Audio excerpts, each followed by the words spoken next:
again. And tonight,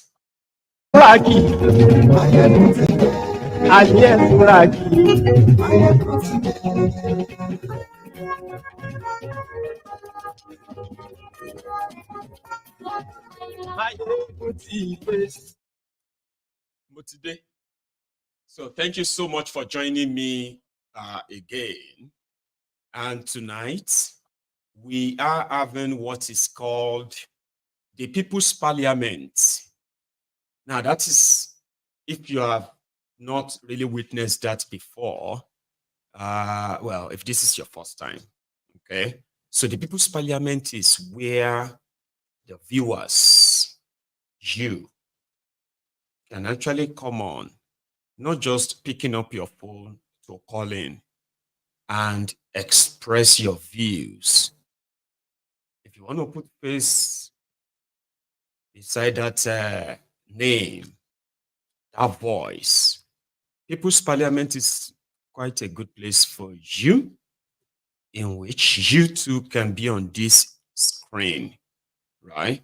Tell us what we don't know. And yeah, at that point, when we get to that stage, right, the link is right there in the comment, or the description rather. Use the link, set yourself up. The device you might want to use if you are joining us, right? That device can't be the same device you are using to watch this broadcast, okay? So you have to find another one. And mind you, I've got a very, very, good, powerful camera. You can put this on your TV and use your phone that you are using to type under the comments. So the moment that the parliament opens, then you just leave the comment section of the YouTube and just join us.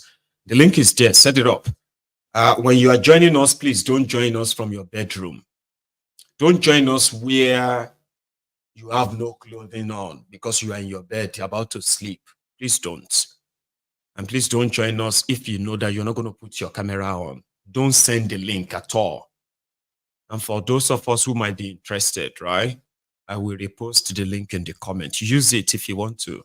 It's quite interesting.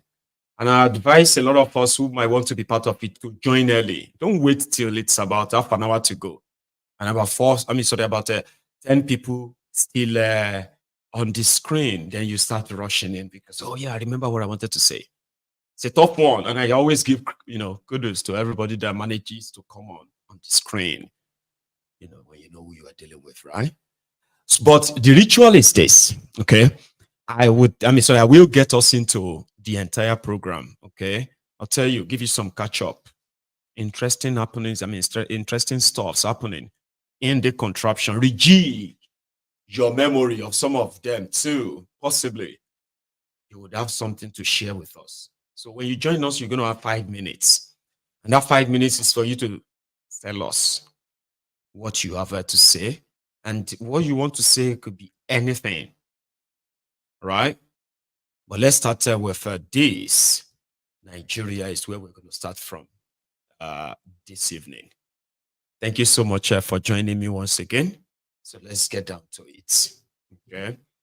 So the northern political rogues who have helped Bokwari to run Nigeria aground. The same northern political criminals that watched when Bokwari was releasing terrorists and jailing activists for questioning the destruction of Nigeria under this APC, Egbekegbe. They kept quiet. These same northern criminals, APC, PDP, and the rest of them from northern Nigeria, who have been, who have been playing the, the front, the back, but, playing the back and forth in the sense that they play the defense for the terrorists. Then they act like they are concerned about the insecurity. You see all of that. Now they feel like the last 1 year, There are some of them have been out of that power to them. Thiefnubu has failed them. And if what everybody is talking about across Nigeria now, it is an opportunity for the North, okay, to take the power back in 2027. And in fact, it is a thing. It is not a rumor. And that is why when Shehu Sani was asked in his words, listen before you judge him, okay? To him, let Tinubu spend his 80 years. And then let Thiefnubu restructure Nigeria. But it's practically, because it's out of the loop. For those of you who probably knows the relationship he has with El Rufaya, right? So he dropped something. Let's start from that.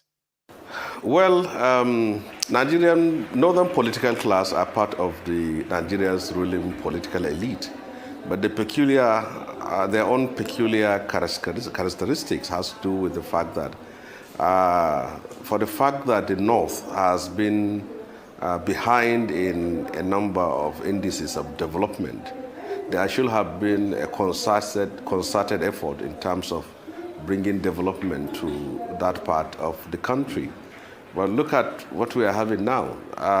In the last 8 years before the coming of this administration, in 2015 there was so much hope, there was so much belief and faith that the leadership that took over at that time will address these fundamental issues.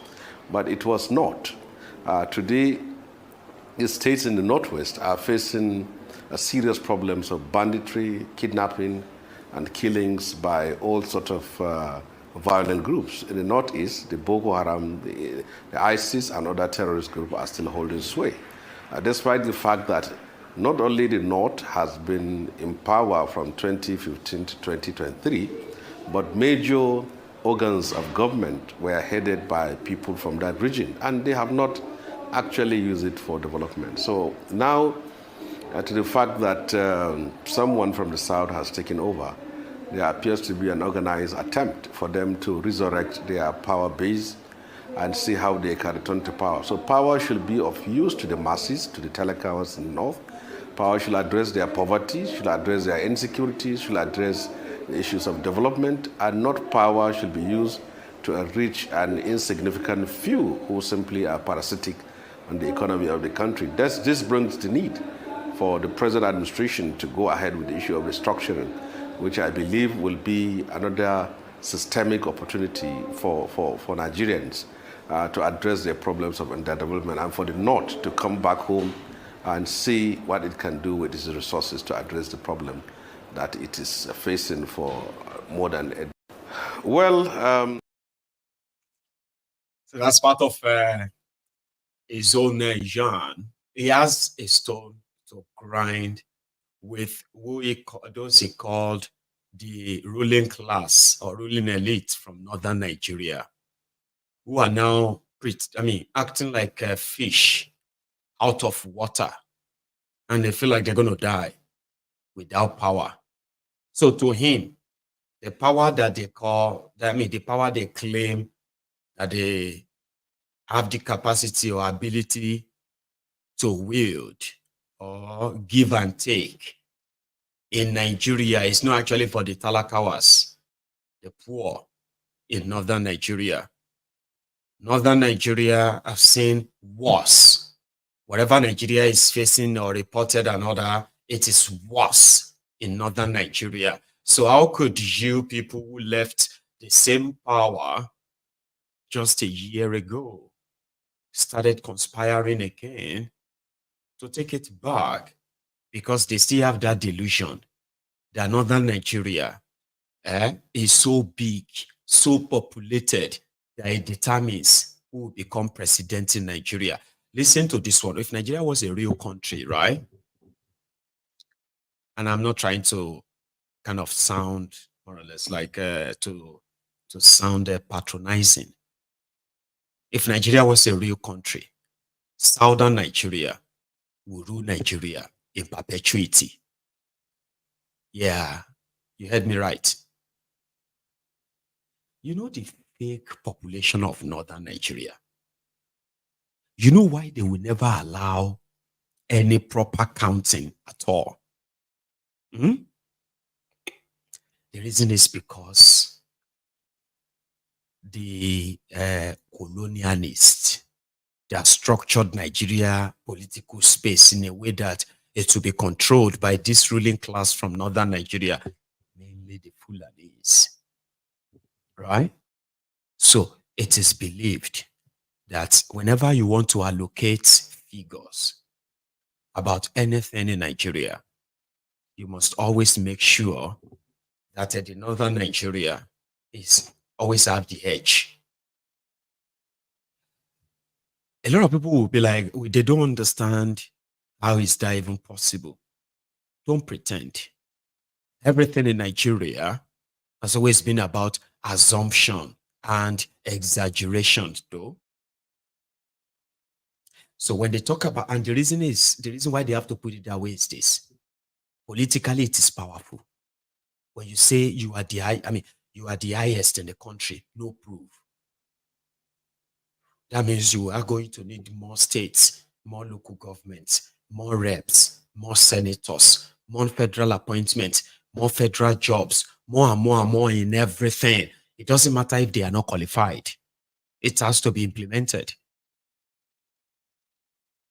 Until Boko Haram came. And there was nothing like that federal character anymore. It was just the North. So Nigeria fed the parasite from northern Nigeria who parade themselves, who bought themselves private jets, you know, the latest automobiles. There is a guy called Obla. There is an interview he just granted. I'm going to grab a copy of that and bring that to you. He was sacked by Boko Haram simply because this guy discovered over 20 billion. He said it was over $20 billion of diverted crude oil sale from Nigeria. Nigerian crude oil sold, and the money didn't return to Nigeria. He found his way somewhere in America, and America found it somehow. So this guy alerted Nigeria, and you know what he said they did? First, they sacked him. Then after Buhari sacked him, Buhari sent him to ICPC that they must investigate him because the guys behind the oil theft we are talking about in Nigeria and where the money was going, which country is taking the stolen crude oil from Nigeria. This Obla guy found that, reported to Boko Haram, they sacked him, the money gone. Do you understand that now? So it wasn't about helping their people. Okay? It is pretty much like keeping the violence on. The power is not about them. So you can't break that because they have psychologically make everybody believe that the northern Nigeria is more populated than southern Nigeria. And that's it. Nobody is allowed to check, to question it. So to Sehu Sani, a kind of don't mind these guys to push Thiefnubu, and Thiefnubu to also have the balls to launch restructuring. Restructuring Nigeria simply means everybody will go back to where they come from. But that will be the restructuring that they have touted for a while, right? Thiefnubu's restructuring is going to be another shocker, which is why Sehu Sani and his restructuring talk is just something that I could pull to say, in fact, deal with us. That's exactly what he's saying. If you have to restructure Nigeria, let the North go back to the North. Let the West go back to the West. Let the East go back to the East. Let everybody go back and utilize the resources in their regions. That's what he said. On another forum, he said other things. Same with Mike Zekome and Were Wike. Ask some words for Sehu Sani and Mike Zekome. I think you should listen. Mr. Moderator, better guests, gentlemen of the press, ladies and gentlemen, Yes, I'm an Awadi, but I'm a Nigerian. That's correct. The lecturer, my friend, Professor Zakome, had made some points. But you're wrong. Sitting here without correcting some impression. First of all, we are talking about democracy 25 years. We know we have challenges. I expected the lecturer to say, yes, we have made some progress. And on his lecture, not one progress was made. Criticism, criticism, criticism. Are you telling me that for 25 years, we have not made one progress? Then we can say, yes, we have made this progress, but there's still room for us to move forward. Just like Sehu Sani said, how they were locked up, how they were detained. And he say, under this democracy, any Nigerian have found himself under that state. That's the progress. That's the progress. We should give the impression, see, we have not made any progress. You have said here about infrastructure, FCT. You have said here, FCT. Who is FCT minister working on that? Who? The president. Mr. President. Which means he has the capacity to do those who can help him move the country forward. That is progress. Mr. President knows that there's a problem. And that's why he said he need hope agenda. Why did he say he need hope agenda? He knows that Nigerians have lost hope. But the day that we must work hard to bring back hope to Nigeria. So it is not as if, Mr. President, don't sit down, let people not deceive you that Nigerians are suffering. Who does not know that Nigerians are suffering? That is no longer a story. And we should not be we should distinguish between theory and real practice. You know, we like to come to the public and begin to, and that's what Nigerians like. You like to clap hand. Mr. President has been making a lot of efforts. And you know where we are coming from. We don't expect, within a short time, economy that was down, everything was, this country was broken, and then you expect, within a short time, everything will be corrected. That is not correct. Thank you for saying that we have turned Abuja around. Which means, if Abuja can be well, it means other things will be well. Yes. So I felt I should contribute this and to say my brother friend, and that the main fact that you were active don't mean that you do well. No. That they did not allow you to be well. No. Activists have always failed. Activists have failed.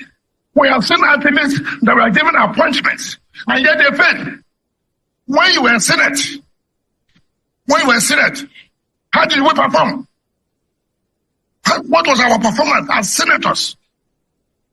And you have said about taking elections, and as an activist, how many times have you rejected brief? Those who have rigged the election, you have always defended them. So it is not about every time we come here, we postulate and postulate and postulate. Thank you, and God. Nuisance, Lele. Just so you are reminded. So what Wike was saying there was to shout at them that, no, we have made progress. There's been so much progress too. You sit down there, you said, criticize, no progress. That is why Thiefnubu brought renewed, but his own guys are not in the hall. They are the ones who always finish his sentences for him. And that is why the president brings him renewed hope. I love the last part he said. You, Zekome, you come here every time you talk. Some of you, they've given you appointment before. Will not be the same. We know now. Now talk. You Zekome, you talk about people rigging election after 25 years of democracy. People with the rig election, no be you that they call. When they come to give you briefs to come and defend them, no be you, no be not the defenders when we rig elections. Then you come around and be postulating, speaking grammar, speaking this or that. I like that part. Some of you here have been senators. You, Sehu Sani, maybe you be senator. What did you achieve? Everybody's activist. I like that part too. But those are the charlatans in charge of Nigeria. That's very wicked style. Meanwhile, talking about the kind of people in charge of Nigeria, here is one level law. You know, if I kind of tell you how they always spend like triple or quadruple the cost of anything they are investing on, any project. And when it is time for them to suddenly say, we can't manage it anymore, we are selling it off, they will sell it as a scraps. So here is a report.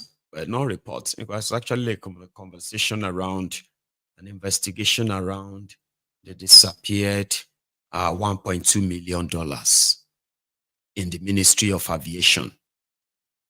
Fraudsters Otobokeyamo came out yesterday.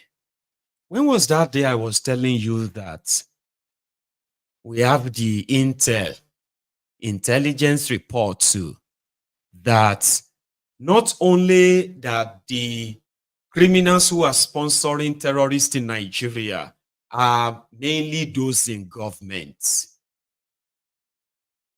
That these guys, they were sponsoring terrorism in order to chase people away from their communities, from their ancestral lands, in pursuit of precious mineral resources. Some of them illegally mined and then taken out of Nigeria in private planes, private jets. They have their own airfield, private airfields, right? Inside the forest.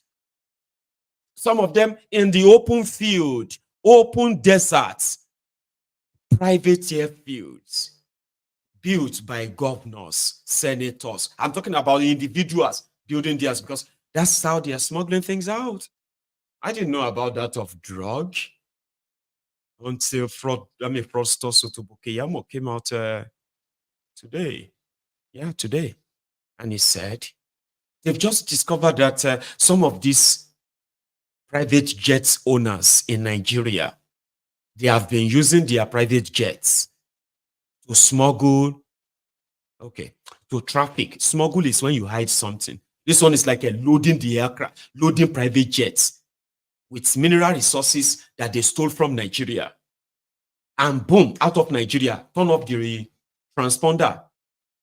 The transponder is what would show the number of airplanes, aircrafts flying. We heard that report just about a week ago or so.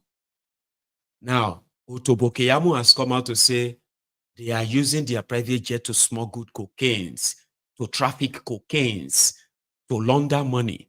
That means they load money inside private jets, fly it out of Nigeria to God knows where, hand it over to some money cleaners, give it to them, and they will then walk and then have them put the money in some shell companies outside Nigeria. They will collect allocations from their states. Otobokeyamo is telling us now that because of this, they have now set up their own Amotekun. You know that it was Dele Alakori that decided to leave the civil defense to recruit his own 1,500 forest rangers. And he called them those that were going to protect the Nigerians not mining industry, but like those who are illegally mining things in Nigeria. So Dele Alakori, not the Nigerian army, not the Nigerian police, not special DSS force, not a special SWAT or SEAL. But Amotekun, of Dele Alakori, Ministry of, what's that called again? Ministry of Mines. Protoso Tobokeyamo have also set up his own. AFSEC is called Aviation Security Committee, Abi Council, Abi Crooks. Anyway, they want to go and look for those who are now using private jets to smuggle drugs in and out of Nigeria. He didn't mention any name. He didn't mention anything yet. But he just told us that, yeah. Now Nigeria is a narco state. So they are working with NDLEA. They are working with international community, this or that. But that same aviation ministry paid $4.8 million to procure 2 aircraft. One, what do you call it? 2 aircraft, which is, 2 choppers, I think. Which was supposed to help aid the work of the aviation ministry, they said. Sorry, one second. But somehow, they just decided to sell the aircraft and they sold them as scraps. $1.2 million. Okay. From 4.8 million. You sold them for 1.2. Let's just say now, so with the sell second hand, even if you buy a tier rubber car now, or 20 million, if who catch you, if Shege hold you, if Nigeria happen to you, you may sell that 20 million naira car for 2 million naira, 3 million naira. I've seen that before. But which kind of who go catch aviation ministry in Nigeria, where they go sell $4.8 million aircraft for 1.2? Okay, fine. We'll come back to that. Where is the $1.2 million that you sold the aircraft? That was where the wahala started. Even when another department, abi parastatal ni, abi agency ni, I don't know what you will call them, Nigerian Air Force, Nigerian Army, this Nigerian Navy, they offer to buy the aircraft using their own allocation from their own surplus to pay for it. Mba. They have to sell them as scraps. Very unfortunate people, but watch it. That went to Zaria, and there is even a letter to that effect informing them that we are coming, and we are coming this time around specifically on the issue of the helicopters. Therein, we are provided with all the technical details of these helicopters. Technical details. As of then, one of the helicopters just clocked 42 hours, another one 46 hours, thereabout. And this helicopter, for it to have a turnaround maintenance, must clock about 10,000 hours. So we know what we are talking about. I'm paying because, as a result of this, a lot of people have died. Nigerians have died. Soldiers have died. We were desirous of having those helicopters. And we even told them, they even provided to us the maintenance they've done thus far. One was about 500 and something thousand, another one was about 500 and something thousand. And we told them, okay, since this is a government property, and it's another government establishment that is interested, because the argument they were giving for auctioning it was because it was not being put into use. Now a government institution have come over to say, okay, we want it. Something as very important as that. No proof, not documented. They are just telling us that an auction took place, this. You can't even remember who the people, you can't even remember your own constituents. Federal Ministry of Aviation, you can't even remember who came. Something is wrong. As far as I'm concerned, most likely it was just a charade.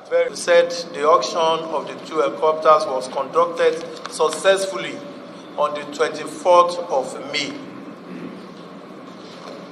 for a sum of $1.2 million only. See attached evidence. Even though you did not put that here, but in your internal memo, you admitted that you collected $1.2 million for the helicopters. Can you see it? I don't know. Should they come and show you? No. You have seen it? Yes. So you concluded this transaction in May. You collected the dollars in May. The same May that they did advert in the newspaper. No, the auction was done in May. We are saying the same thing. Yes, but payments. You did your advert in May. Payments were not done in May. Your letter says Payments. This is an internal memo from procurement seeking approval to pay commission. no. That's not Yes, what I'm saying. that is the memo that you are referring to. Yes. Yes. Seeking approval. That means before you can ask for approval to pay commission, that means payment must have been made. Yes. That's what I'm saying now. No, please. Received. You have received the dollars. Let's look at this memo was dated 15th of June. That's after. Answer the question that I asked. Answer my question. Sorry, so Honorable Chairman. Yes. As far as the document, the equivalent in Naira at the prevailing exchange rate were what was paid to the college accounts, which were remitted to CRF. So who collected the dollars? Dollars. So why did they say they sold it for $1.2 million? Because that is what it was auctioned for. $1.2 million. So? Payments at prevailing exchange rate. It is our decision that the Ministry of Aviation will take steps to recover those helicopters as soon as possible and report back to the House. But from here, because the head of quality assurance lied on oath right inside the chambers, and the auctioneer presented fake documents to us, the sergeant at arms shall take them to our police post. Their statements will be taken, and the investigation should start from there. I so rule.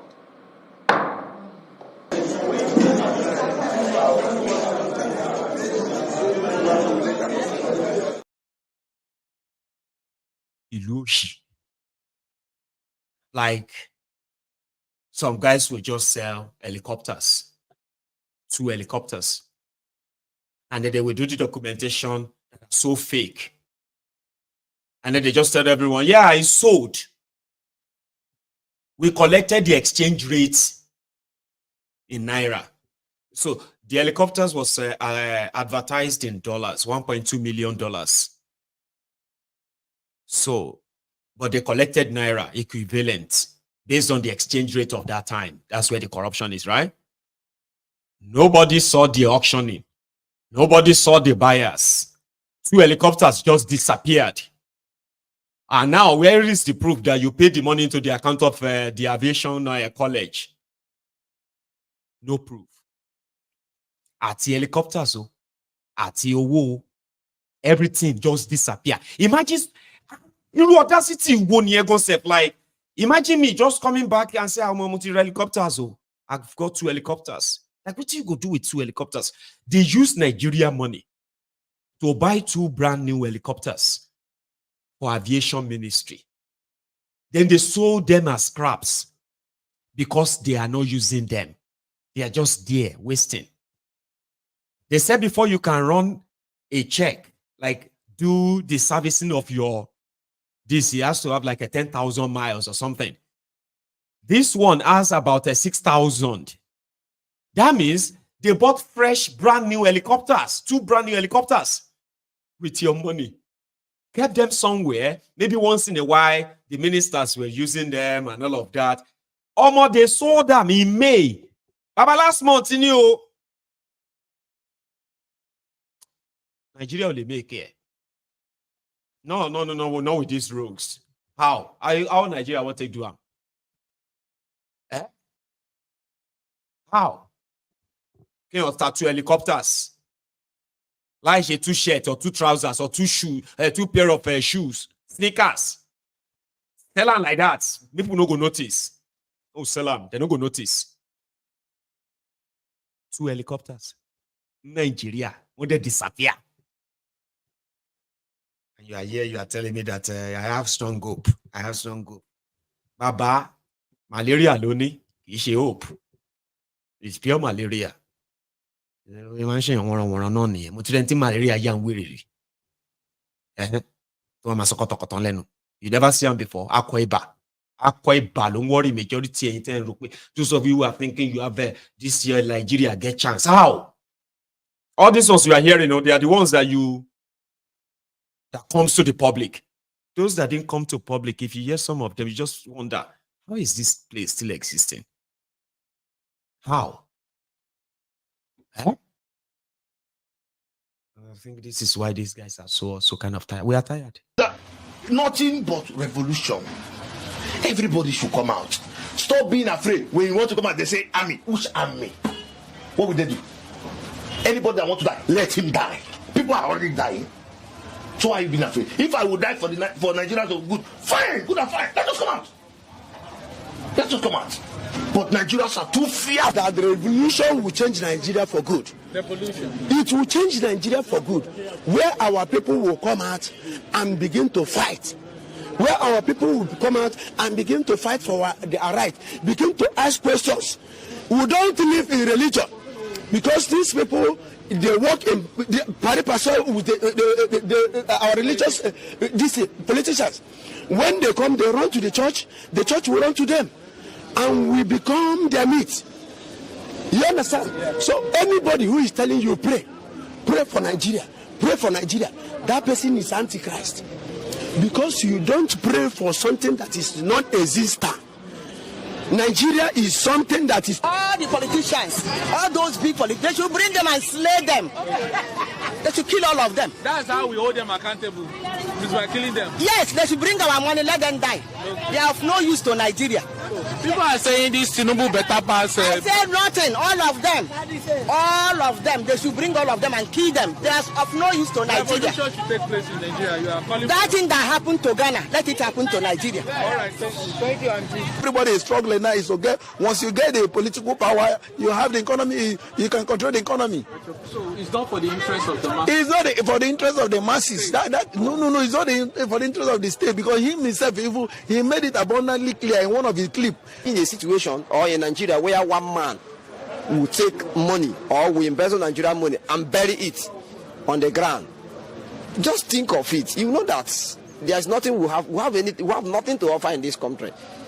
I always tell you, we have nothing to offer in this. I always tell you that what we need now is splitting, so that when we are acting, we know the area that we are going to act, because Nigeria is full of ethnicity and different tribes. Are you hearing me? How do you see, is that one achievable in a referendum? Referendum, if we can agitate for referendum, I think we'll get it right. Get it right. People are saying that if it was a Bowman that was the president of Nigeria as it is right now, the situation of Nigeria, they will have been complaining, there will always be a riot here and there. No, I don't think there will be a riot, because as an Igbo man, it may be, let's assume, it's an Igbo man that is a president. Remember that he has an Hausa man that is working with him. He has an Ikore man that is working with him. He has Delta man that is working. He has different tribes that are working with them. For their own interest. And they eat in one plate. It's still for their own interest. So the problem of Nigeria is not the president alone. The problem of Nigeria is our people. Our core people that they call honorable men, that I don't know how to put it, if they are honorable. I think honorable men should come and tell us the truth. Honorable men should see the right thing and do the right thing. Honorable men should think of way forward, how Nigeria will progress and prosper. So in case if some of you don't, if you still feel like people don't really know because they don't have access to information, then you may not completely be right. People do know. They do.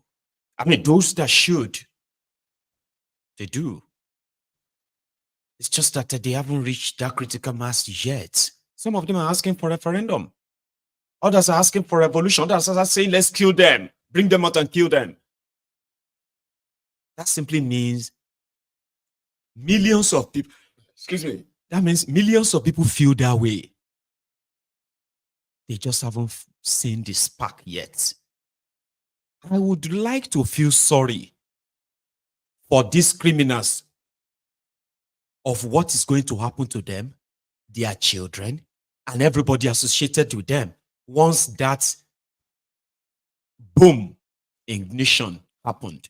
Because it is going to happen. People are living on the edge. We don't give a damn about what one pastor will say or threaten them anymore. It's getting to that. Remember this, sister, right? I did not insult Pastor Adeboye. I only speak the truth. During the time of good luck, he speak against good luck. He protest against good luck. Now, Yoruba man turn. He keep quiet. People are suffering. Hunger everywhere. People father don't start to the thief. During the time of good luck, we they buy 1 mudu of rice, native rice, 200 naira. Reaching Yoruba man Tom Tinubu, we they buy 1 mudu of rice for 2,400. During time of good luck, we they buy 1 mudu of beans, 200. During time of Tinubu, we they buy 1 mudu of beans, 3,000 naira. People are suffering. People are dying of hunger. Many fathers don't sell their property finish just to feed their families. What happens when they don't finish selling their property? They will start stealing. No job. And you say, "Man will not talk." Please, our God is not a tribalish God. And if he get the power to speak that time, during the time of good luck, why he not speak now? Only for him to tell us, say, our problem is spiritual. So that during the time of good luck, the problem was not spiritual. Let's tell ourselves the truth. I did not insult him. I only said the truth. I am not a biased human being, and I will never be. Our God is not a tribalish God, and our God is not a biased human being. So if you are a man of God, do the man of God work very well. People are suffering. People are dying of hunger. If I say make they select people where they suffer, every day I go they post like 20 people. Because people are suffering. You know, they see all these things. Or you know, they hear the complaint, the cries of the poor. When Nigerians go wake up, for Christ's sake. You won't need a car to travel. You won't need an aeroplane to travel. You will just say, I want to go to London. And you'll be in London. Whether you believe it or not, the time is coming when you won't need. So my dear sister, don't worry. Just say amen. Yeah? So my time is rolling and rolling and rolling. Now I'm going to take you straight to, you said something about good luck, Jonathan. Now, good luck, Jonathan's wife, Mama Peace, has a message for you. You all need to give Thiefnubu time. You all need to give Thiefnubu time. My dear husband, His Excellency Dr. Goodluck Ebele Jonathan, show a good example. As a peace lover, when as a sitting president, he willingly relinquished power without a fight.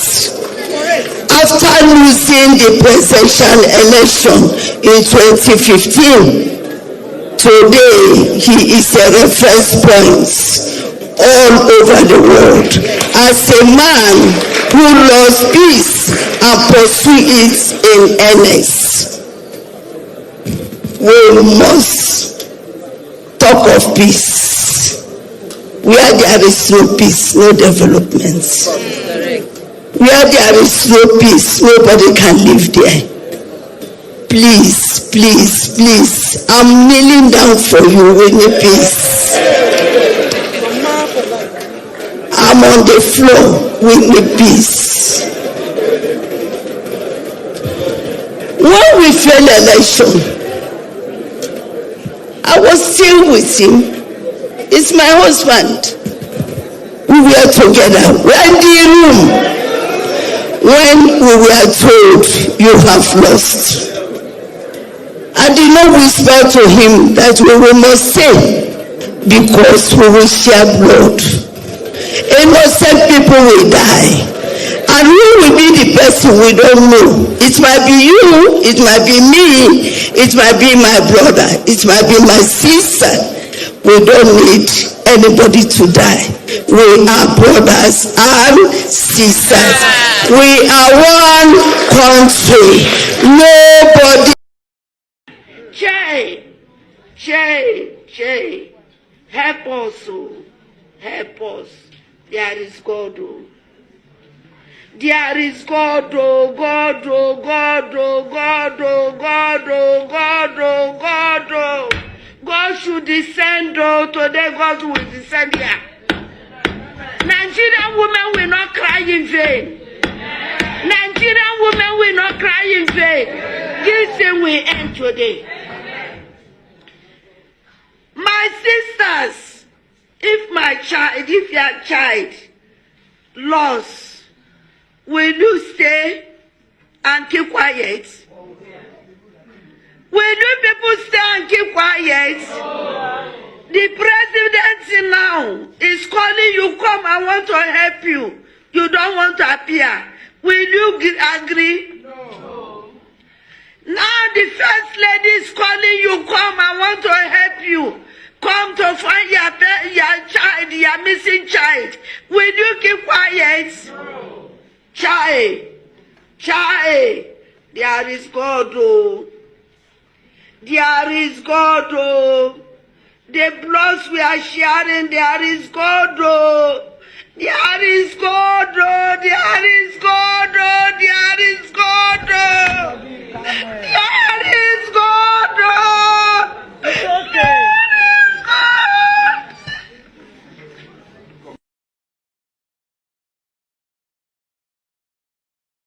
Anyway, that's for patience. So I'm going to go back to that same river state where Patience comes from, okay, I believe.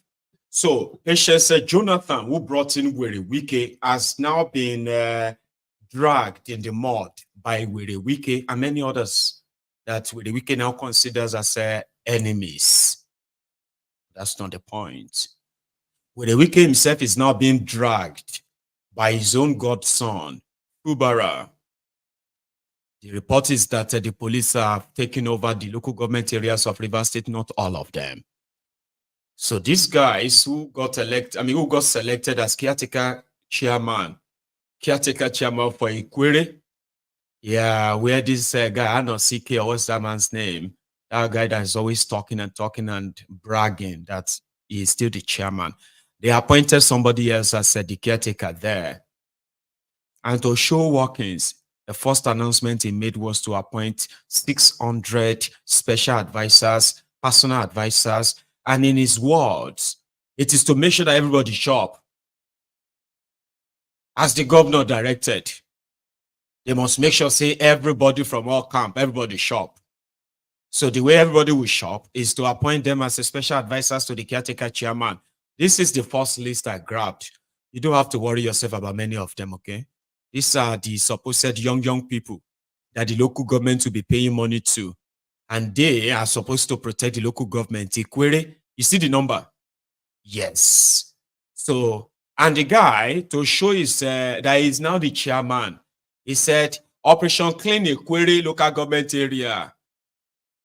I must see how they are going to, the new chairman. Oh, they don't go by that. What do you call that thing again? Streamer. Is that what we call it, right? The grass streamer.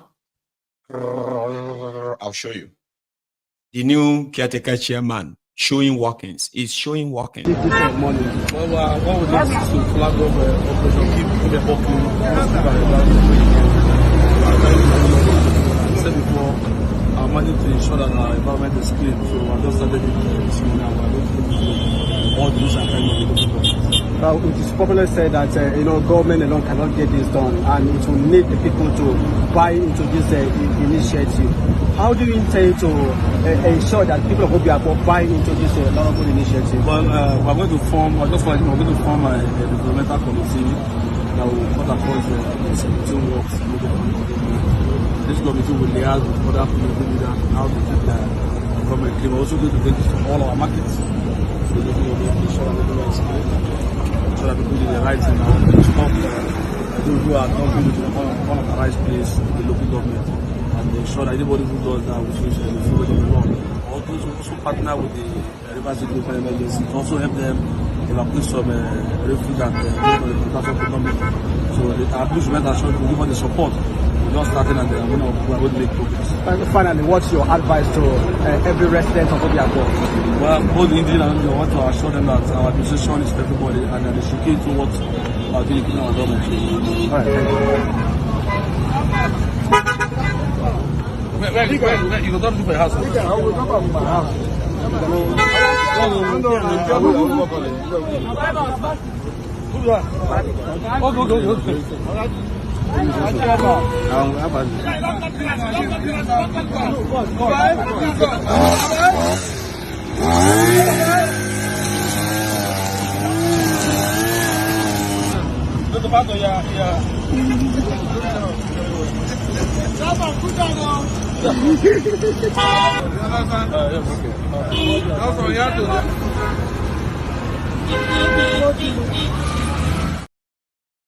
So now that one be with the weakest local government chairman, Obiakpo local government. So it's not the one that appointed 600 people. I just had to kind of use one stone to kill two birds. Politicians in Kenya, as we speak, they probably will wish they are politicians in Nigeria, where they could have gotten away with a lot. So right now, Kenyans are gunning for the heads of their politicians, lawmakers, senators, reps, and all of them. They are gunning for them. Majority of them, like Nigeria and Abuja, majority of them are now staying in Nairobi, in Kenya, as the Kenyans are now demanding for the resignation of their president, Ruto. One of the things that will continue to enrage the Kenyans is the abuse of office by these rogues in charge of their country. But before we go to Kenya, I've got something for you. This one is coming from Were Wike, because I kind of almost missed that, okay? So Were Wike's local government area chairman was the guy you saw earlier, right? And Were Wike, when he chased his own political enemies out of Rivers State when he was governor, and he'd make sure that none of them could pick up the PDP ticket for any position, because Were Wike ensured that it was only one ticket available for every position in PDP then. But those who violated that and started protesting, Wike mocked them that nothing will happen. Indeed, nothing happened. But today, Were Wike's men, who have now become displaced politicians as we speak, are those who are now protesting and all that. Kind of like a remix. Before I go to Kenya, quick one. You are wearing black. Let's go and protest. Protest what? Fail. These were the same people who were bragging. I've told you, because you want to fight rivers, you will fail. I told them, don't fight Rivers State. They thought we were joking. I have declared before that this is God's state. Anybody who raises his hand against us will never survive it. If you like protest from here till tomorrow, you know, go walk. You don't fail. You don't fail. As I'm protesting, I just sat down and took it. I'm not gonna sit down. Open 40 years. And then I put television. See how you're marching. All we are saying, they have become a labor union. They have become a students' union. All we are saying, chai. You are saying what? What are you saying? You have taken over the role of students' union. Aluta continue. Yeah. Nuisance Lele. Now, you see, what he was saying there was when he was governor. You see the videos of those who are marching, those who were the wicked supporters, who are now protesting in Rivers. And they are calling Fubara betrayer and all of that, okay? So he has turned them to homeless politicians there. While some of those who were also, they were with the wicked, but they quickly had to partner with Fubara, the man that is holding the knife to the River State cake. And right now, they are using with the wicked words against him. So let's go to Kenya. Here is the wiki of Kenya. Politicians will tell the people, these are guys who have no business, who have no nothing. No. But he's a politician in Kenya, and Kenyans watched how they blow money like, they said the Kenyan politicians, they are even worse than Nigerian politicians. I said, no. You are joking, right? A Nigerian politician that is going somewhere to share money, number one, won't dress like this to show that he's rich. Then the kind of, stage is going to set and all that. He will tell you, now this one is going to be probably a local council chairman, but this is a national politician in Kenya using stolen money, embezzled money, corrupt money that they managed to squeeze out of the system, parading themselves as philanthropists, helping good causes, paying for school fees, paying scholarship, paying hospital bills, when the money they stole could have built hospitals, provide good health care, could have built schools, provide good education for them. They stole the money. Then they turned to good Samaritan. I will support this with 100,000. Hey, praise God. I'm a good man. This is a Kenyan politician.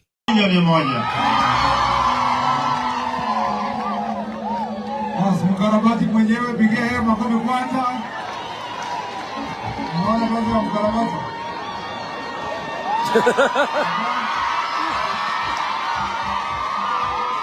Naona kazi ya mkarabati.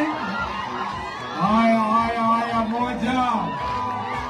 1,100, 300, 700, 800, milioni moja, 1.5, 1.6, 1.7, 1.8, 1.9, 1.9, 2 million, 2.1, 2.2, 2.3, 2.4, 0.5, 0.6, 0.7, 0.8, 0.9, 3 million shillings. Good job. Mrs. Oscar.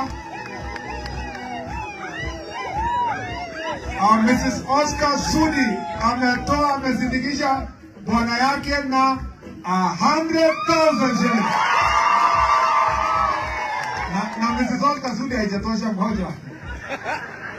Alafu Mrs. Oscar Sudi pia. Kawajiko waza. Mrs. Oscar Sudi pia ametoa 100,000. Pigeni makofi familia ya Oscar Sudi. Asanteni sana, Mungu awabariki. Thank you very much. The politician donated 3 million shillings. His two wives on stage donated 100,000 shillings each. Now, I want you to compare these figures. 3 million shillings donated, or 3.2 million donated in that gathering. Stolen money.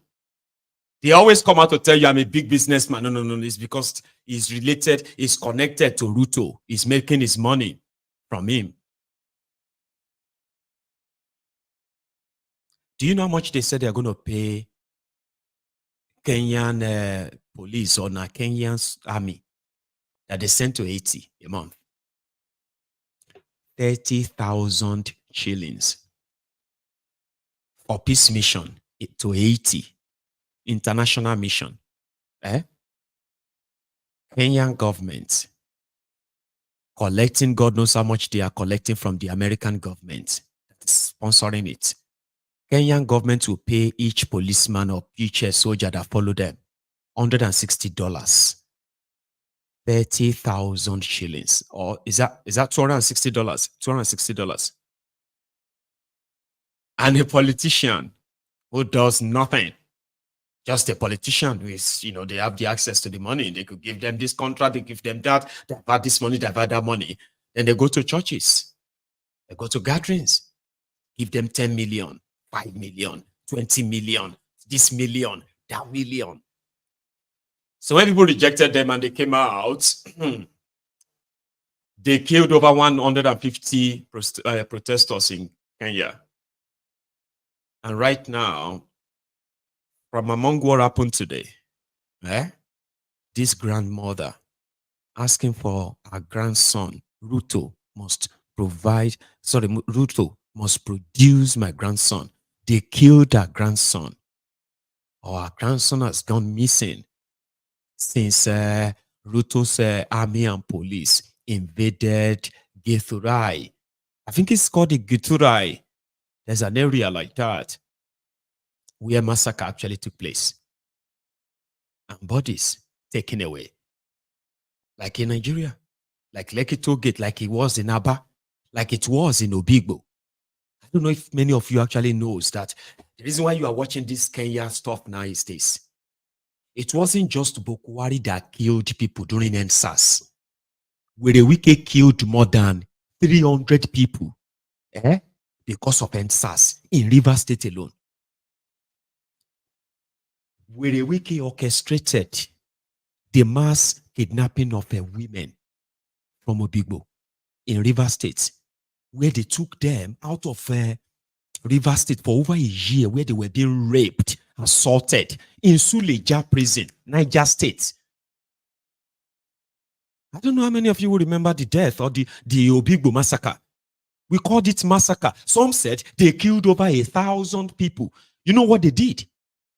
Werewike declared curfew, right? He declared curfew in that local government area. Then they brought in soldiers with an order that these were the IPOB people, Nnamdi Kanu's people, and they must level the place. Imagine you being in your house because of curfew. You can't go out. You can't go out to buy food. You can't go out to buy any supply. Now, inside that house, you got smoked in your house. And the media was total blackout. Blackout. Some of you are watching me right now like, really? Did that happen? Over 300 people were slaughtered. Most of them, women, children. They were dumping people's body in a river. Yes, but we all remember Lekki, we all remember everywhere. So when this happened in Kenya, it has so much similarity. The killings and the attack and the shooting didn't just happen in Nairobi. It left the city, the state, the country's capital, to Mombasa, to Githurai, to so many other, provinces, what do you call them? Counties. It was a bloodbath. But you see this grandmother? She won't keep quiet until her grandson is found.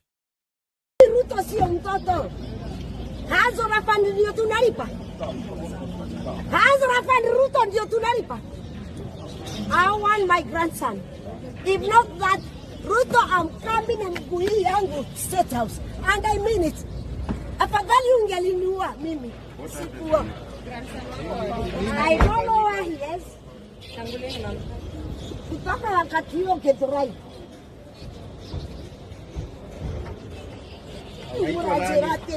Murajerate abatutia kwa batia.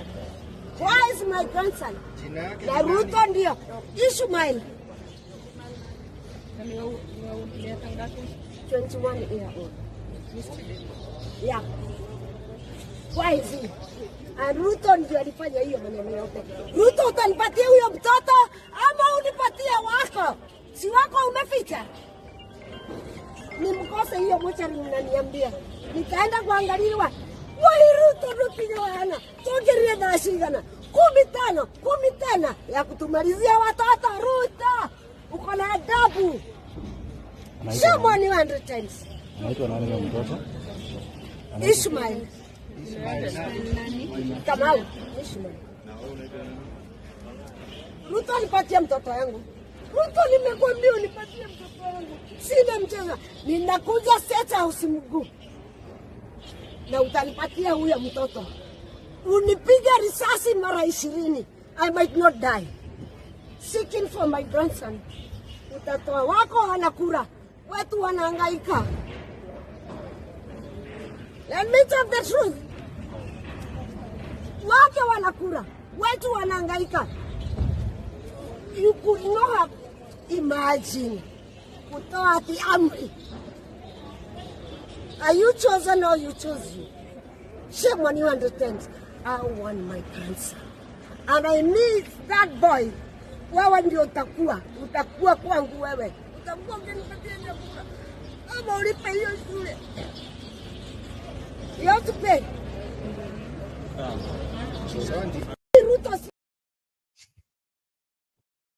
At least you could hear the level at which she was mixing the Kiswahili as well as English. She wants her grandson. They brought soldiers to Githurai. They were shooting everyone. My grandson, Ishmael. I want my grandson. If I don't see my grandson, if you don't bring me my grandson, I will go to that State House to go and see Ruto. He will provide he will produce my grandson. Well, that's from Kenya. In Lagos, right? You might have possibly succeeded in pretending that the SARS has ended. No, it hasn't. Some are now saying that EFCC, this is the new SARS. So at an hotel in Nigeria, right? Especially in southern part of Nigeria. You see, that is why some of you somehow love to go to Nigeria, right? It is part of the risk you are taking, okay? I don't know if you have seen the video where the EFCC entered the hotels and all the guests were marched out in a Gestapo style, beaten, slapped, punched. Or you go to the nightclub and the EFCC and their thugs, they are around. They are worse than armed robbers because you could even like see as if to say you are about to lose your lives. Imagine me sleeping in my hotel. When I was in Nigeria the last time, I was at a hotel, provided for me by my friend. It was a moderate place and all that within the Ikeja GRA. Do you know, every time I see all this EFCC invasion and all of that, and how everybody just seems to move on. It makes the news and people just move on. It's actually enough for me not to want to go to that shithole. I swear. Hands up. I'm not afraid of their DSS. Okay, I'm not really afraid of. I'm not afraid of your government per se. But when I see your policemen, I be your SARS, and now your EFCC and what they are doing, man, it just makes me feel more like yeah, man. You could be in your hotel, it doesn't matter. You're busting, that's your unlucky day. That's you. If you make it out alive, the trauma will never leave you. The PTSD will stay with you for the rest of your life. So just 2 days ago or so, right? Another videos make it to the internet. When the EFCC in the middle of the night invaded an hotel. I can't show you the other video, but I have one I can manage to show you. And then you can pray for me that YouTube won't ask me to delete it. Like, what the hell? You are sleeping, and then some boys just jumped in. You opened it. No, they break in the door. This time around, they broke into a staff room. Yeah, they broke into a staff room. And then because that's the only room with a camera that captured the faces of those guys. The rest, it was all darkness, shooting, beating. Imagine there was a lady that was like, "Oh, I'm a woman, I'm a woman, I'm a woman." And they were marching now with, God damn it. I don't know, some of you have seen it all. But here is one of them. He hits himself. See, Jesus. You know, see, thief when they think, not like their body be. When they chop the left foot, you want to find that way to explain himself. See that one with him, belly black. Don't pregnant man. Nothing. So me na this one 950. Okay, now you can't do the colors. They don't draw the card, they don't carry master card. This one cover your face. This one put nose mask. This one affect the watch camera. If papa no go off the camera. This one a woman now. Imagine that. They broke into rooms. They said they are looking for internet fraudsters. So they have no specific person they are looking, government agents, so they have no specific people they are looking for. They have no idea of the room they are staying. They are supposed to be security, not be me and you. We just won't go guess who we're looking for. So in Nigerian way, why are you sleeping in a hotel as a woman? Don't you have a husband? It is only a very wayward woman that sleeps in a hotel. Oh, yeah, come out. But these guys went into an Akure, Ondo State nightclub. So they brought out all of the people inside the club, beat them like they are thieves. And guess what? The girls, they stripped the girls naked. True story, right? Outside the club, they stripped all the girls naked. With all their bomb and everything now, right? They now told them to lie on the road, like that, on the pavement. They now poured them water, like that. They started splashing them. I can't show you the video, and I can't show you the picture as well. I saw both. And all I could just ask myself was like, God damn it, man. Could this actually be the things that, when I was living in Nigeria, could this be the things that I probably see too? And I kind of always pray to God, hey, may it not be my portion. But I never really saw it as this horrible. I mean, the way they treat you, the way they beat you up, the way they do all this, right? EFCC, Economic and Financial Crimes Commission. If they are investigating me, right, because I have committed a crime and I am lodging in an hotel in Lagos, why should you break all the rooms of the hotels? Why do you have to beat people up like you want to kill them just to spread fear? You will march all of the guests out into the compound of the hotel and you will start shooting sporadically into the air. Bah, oh, bah. EFCC. Hello, Abainsheo.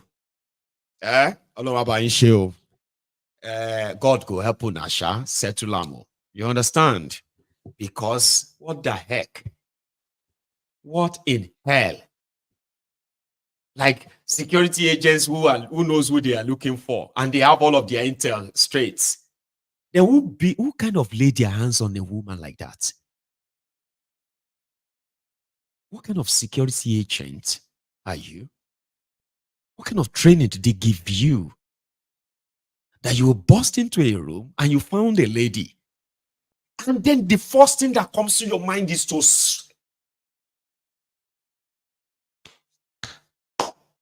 here. I'll leave it at that. I'll not use all of our time. So we are going to start the People's Parliament now. Okay? And the way that works, or should we just leave People's Parliament out of it and I'll just give you more gist, then I'll take course? What do you think? People's Parliament, or I should just finish few other stuff I have here, few more gist, and then take course. I'm so sorry. I always kind of ask all those questions when we already have a deal. So we already have a deal, and that deal is that we're having the People's Parliament, okay? So I will try to copy the link. If you don't have it already, I'll copy the link, and I will put it in the comment section for those. Innocent to be. Okay, hang on. Say if I have to give you more gist, right? Like it's not gist per se, it's like an update. I have them loaded here, but time won't let me kind of use all of them.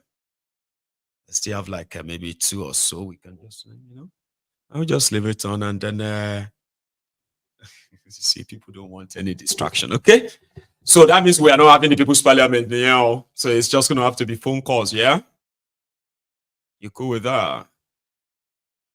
Okay. So what we're gonna do now is that now that's the EFCC part. Okay. So to me, I believe that the EFCC is your new SARS. And the new SARS simply means that the brutality continues. And these are the kind of people that will shoot at you. They will wear mufti, they will wear no uniform, and they will they will load their guns and they will turn them on civilians in the name of protecting the establishment, And there are many like them. Murderous people wearing uniform and officially carrying gun. So, but let's kind of go to Lagos. This time around is about environment again. And to somebody like myself, right?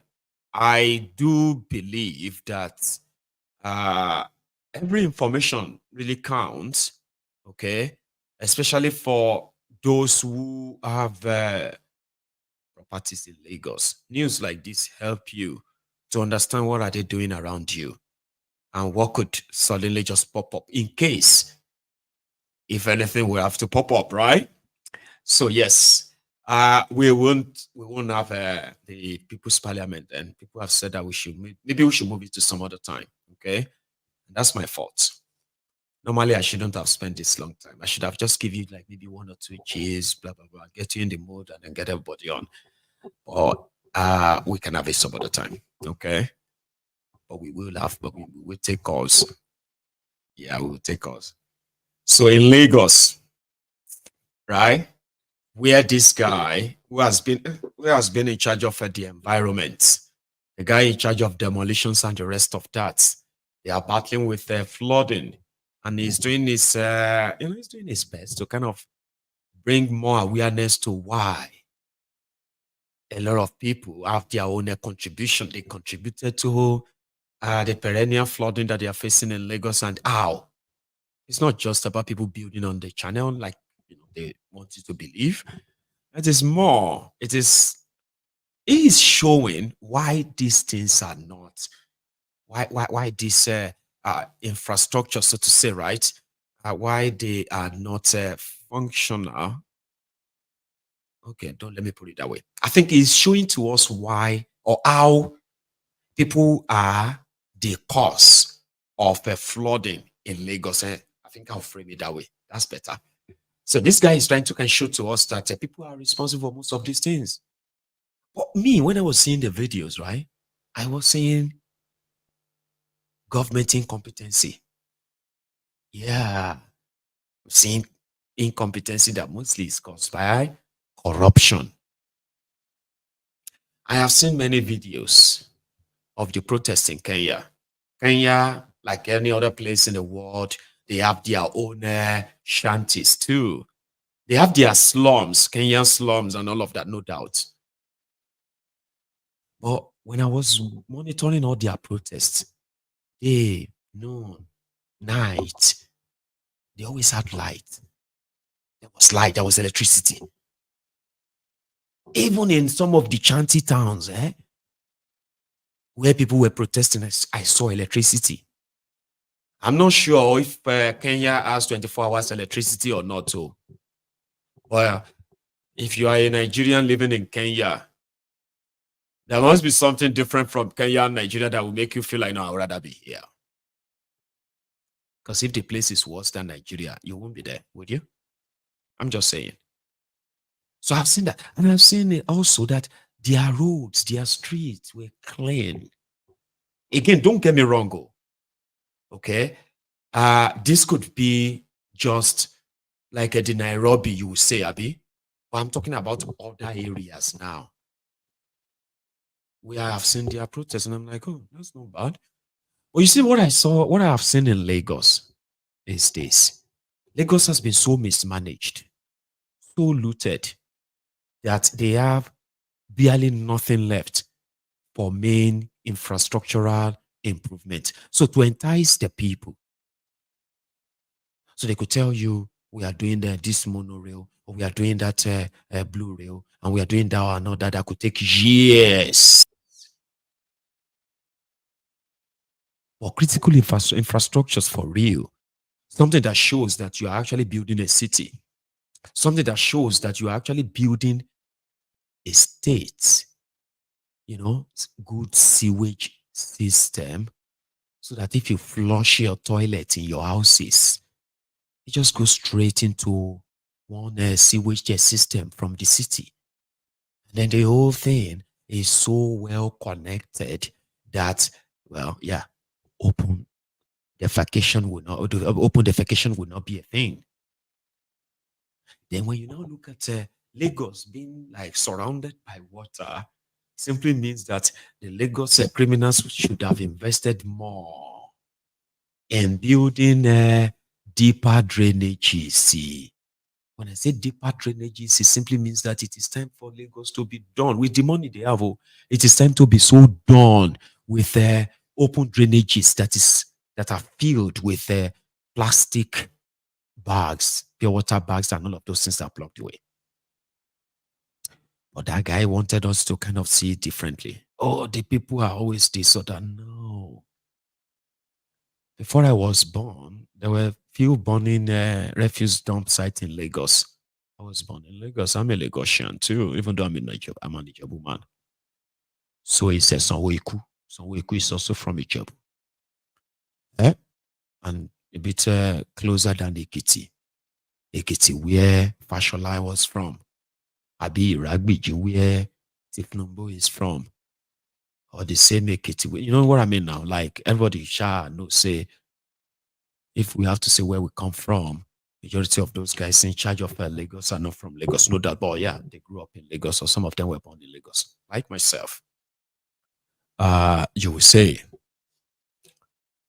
So you would kind of feel like, before I was born, right?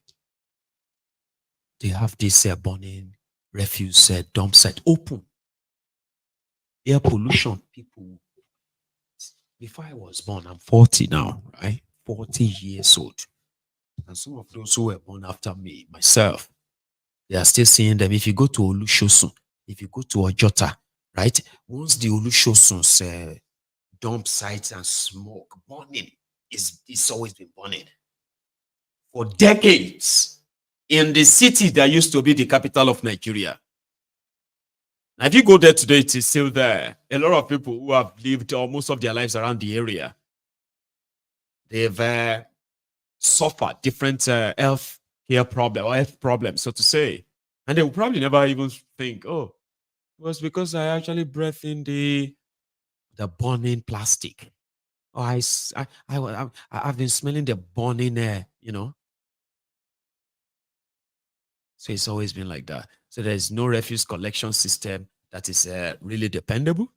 The amount of waste that Lagos produces in a single day, and the amount of charges they charge them to dispose those waste, and even some of their proposed turning waste to wealth in a way and all of that stuff, right?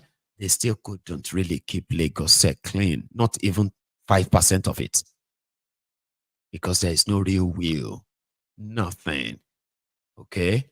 So when it rains, all of the uncollected refuse and all that, building all of their sewage system, well, poorly constructed one anyway, and then everywhere is flooded. So this guy wants to show us why this continues to happen and how people are contributed to that, not our government. For me, I want you to pay attention to the area. That's what I want you to see. Okay? They will show you things, but I want you to pay attention to the area. And you tell me if you can cite any government kind of any government presence, okay, that you can see, oh, look at that beautifully constructed culvert, or beautifully constructed drainages, or beautifully connected or constructed canals built by the government. No. Watch this.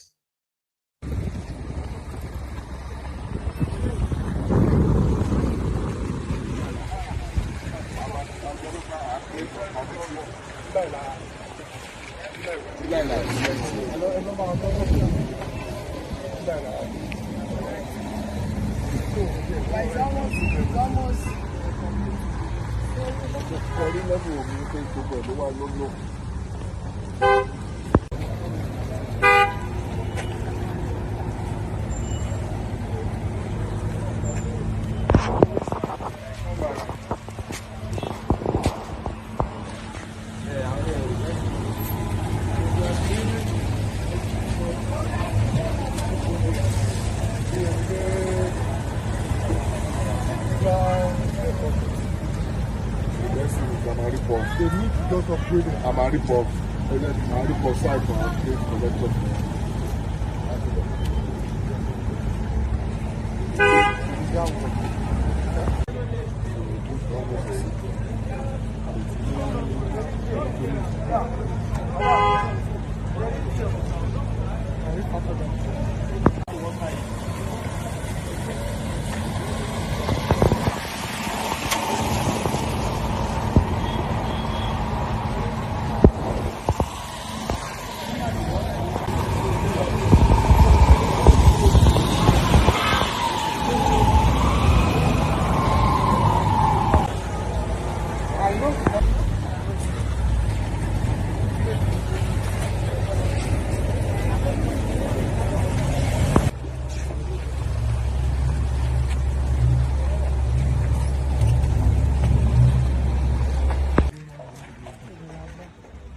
Don't forget that what we are looking at is the level of lagoon. Of course, level of lagoon. But don't forget to pay end of this lake. Me, I want 100 leg chevron. Gracefield. Then I want Jomu. Pass Orie. She wants to bury. Anyway, since we are coming on Saturday, I will go end, you know. And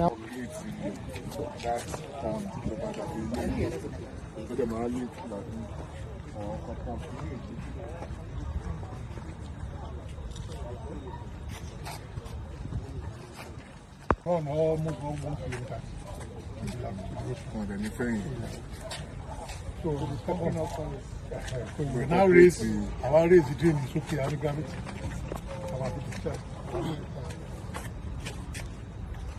I will create subsand. But then no, I'm say drain you delay. But it's going to be the side is not going to be as what that's it.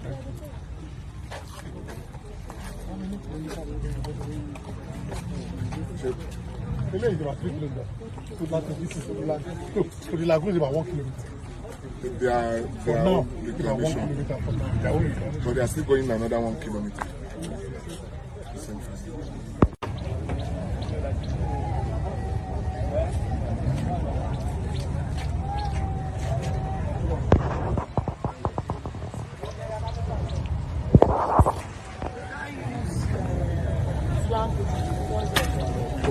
You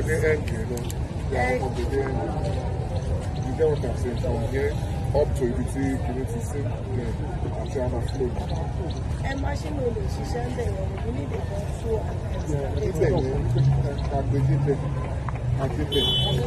at the point in machine.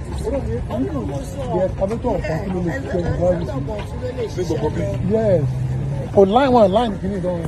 Oh, line no. Just spread kekere, no one. Every other one is hard. Yeah, try it. To bad do say baby. To bad clear go baby. Sharing go with them after that trip. You know how I have driven, I also understand. But the road. So you love road lọ sí towards end road yìí wọnú. Ó lọ báyìí. So if we clear this edge, baba clear débẹ̀ yẹn, we should be able to. Baba gba ẹgbẹ́ yìí.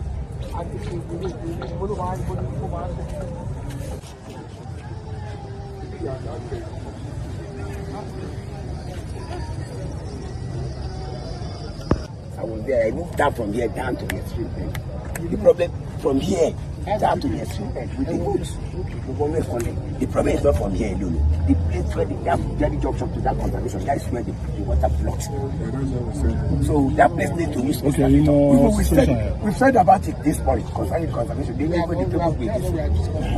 So it's not here. This place is free. But that's the major place. You still need to clear the major place. People that are saying there, they are trying something. Badly behaved, but we need the authority. We are going to do it. And we understand the coastal road is also coming this way. We don't know about that. So, and I clear all the sites. Everything else. I was there yesterday. Want to get here? I move inside there. Take us there. I move inside there yesterday. Come and take us there. Okay, no problem.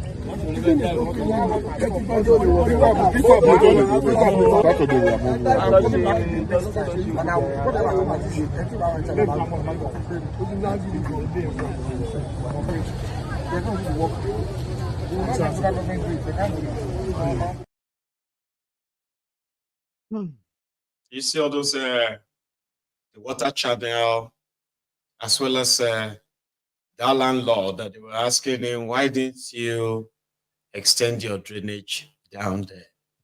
And it was like, no, we're still going to do it. We're still going to extend it.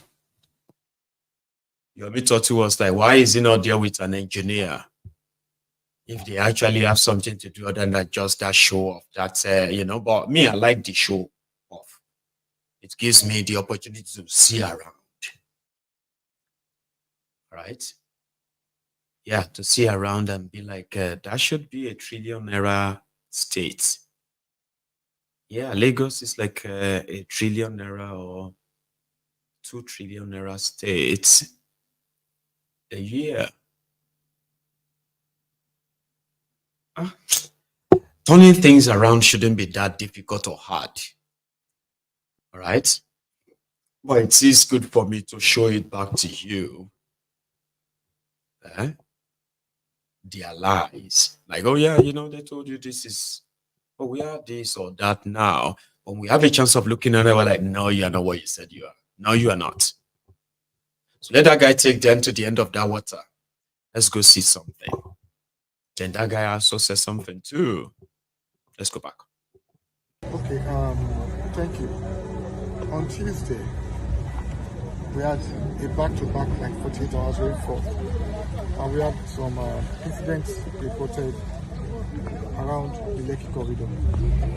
One or two of them we handled in the rain on Tuesday. One of them was at the Freedom Junction culvert where the Lagos State Environmental Flood Abatement gang had to move in and clear the debris and the water moved, and then the road was flood-free. That's the Kate Junction by Freedom Road. And then some other areas. But particularly we had one or two areas that were a bit worrisome. Agungi and then the Alpha Beach Road. So, but we couldn't come Tuesday. We couldn't come yesterday. We had a water conference that was ongoing. That was a global program. So first thing this morning we agreed, let us come and see it and assess it. So the first point of call was the upstream of system 156, that's the Alpha Beach, behind the university, or behind the university. What we found out was there was a blockage somewhere, and we had agreed that by Saturday they should come in and see how they can clean it up to conservation. Once we get the conservation, we will appraise again. 156 is very strategic, and we've said this in the past few months. People build to block system 156. Some families on this corridor obliterated with developers system 156. But we have said the state will not fold his hands and allow them, for profit's sake, destroy infrastructures that belong to individuals and even the state. So by Saturday, we'll start the full excavation. By the time we get around conservation, we'll reappraise it and be sure whatever had blocked it will be removed.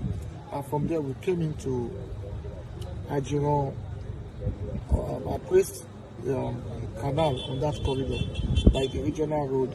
We went to Abuja. We appraised whatever it is. Now we have agreed with the experts that the Abuja road needs a collector that will take the water from the road and discharge into the one that goes to the lagoon. What they have there is small. It cannot serve the level of development, the volume on that Abuja stretch. And once we choose to do that, then the Ministry of Works and Infrastructure will have to come in also and lift the level of the road. That's what we have agreed today. And then from there we came into Kushola.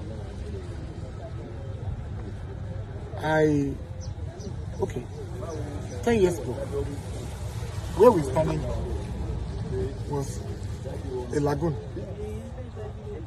So we had a collector from the junction that terminated there by the edge of the lagoon discharging. But there was an approval by the state government to extend this, and then they've done this. So the water volume, the gravity of the water cannot move into the lagoon. So that's why we have these challenges here, and then we appraised it. So we're going to have a meeting now and give the family the solution to solve this problem of Kushola. This that we are hearing. Agugi was a wetland. That's the truth be told. Agugi was a wetland. Reclamations were carried out. So what we have to do is give them infrastructure that will drain the Agugi road, and they must also take responsibility. We were here last year with the team when we said we served notices that they should remove some contraventions. We had removed them. We shall continue that enforcement now. We shall wrap it up, remove those things on the right of way. Look at the Agugi road. People built store on the drainage system. That's all right. We've heard you, Mr. Environmental Commissioner. So if you are from Lagos and from those areas, you probably should be used, you should be used to some of what he's saying. And then, you might need as well to begin to consider relocating. Okay? Because the next video you're going to see from that part could be your properties up. Yeah, you will be blamed. You'll have to pay. Rather than bringing proper professionals, proper town planners, the ones that are not for any reason, bias or somehow like that, right? They're not biased. And they can draw a proper plan on how to help you out with the perennial flooding in Lagos. These charlatans, when I see his videos going about, I kind of want to share them with you. Okay? Because who knows? They may be knocking at your next door and you could be next. Right. I think let's open the line at this point.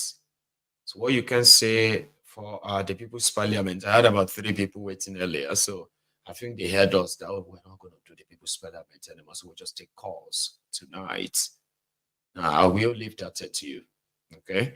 So I'll be back in a minute or 2, and I will take calls. The number is on your screen. Use it. And if you have to go, like the broadcast, share it, and then I can say good night to you. But for those who are still around, please stay put.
àtisébó, àtisétẹ́, àtisétẹ́, àti ń parọ́ tipẹ́, àtisétẹ́, òtítọ́ òdìmú òdodo òsì mọ́, àtisétẹ́, òtìsétẹ́, kágbádé fáláre, àtisétẹ́, kágbẹ̀bí fáláre, àtisétẹ́, adájọ́ ń parọ́ torí owó, àtisétẹ́, àtisétẹ́, òtìlú ń parọ́ nítorí ipò, àtisétẹ́, àtisétẹ́, èdò gbówó ń tẹ́, àtisétẹ́, àtisétẹ́, ètìsétẹ́, àtisétẹ́, ìjà ń jà aráàlú, àtisétẹ́, àtisébó, àtisétẹ́, àtisétẹ́.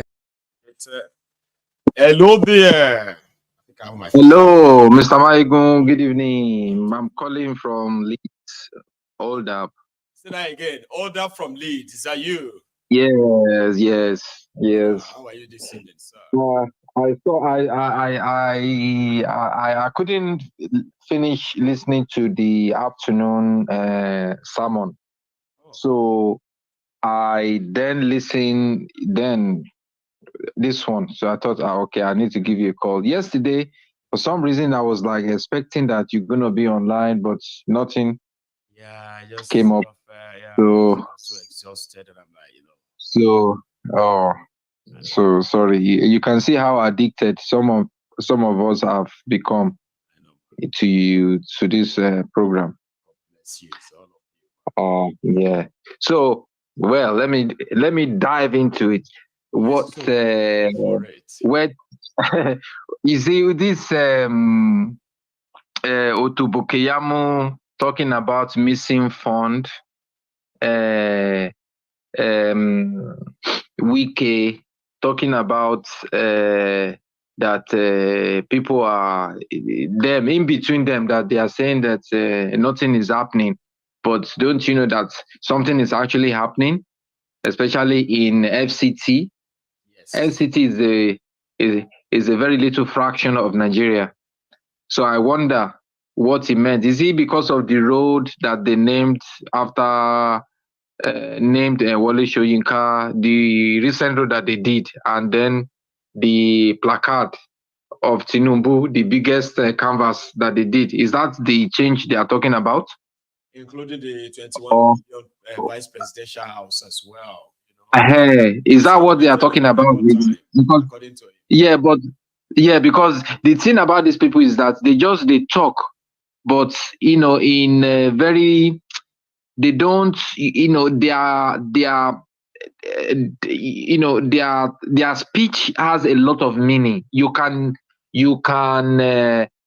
has it's unambiguous kind of way of talking where you don't really know where they're going with it, but they're just talking just to make people,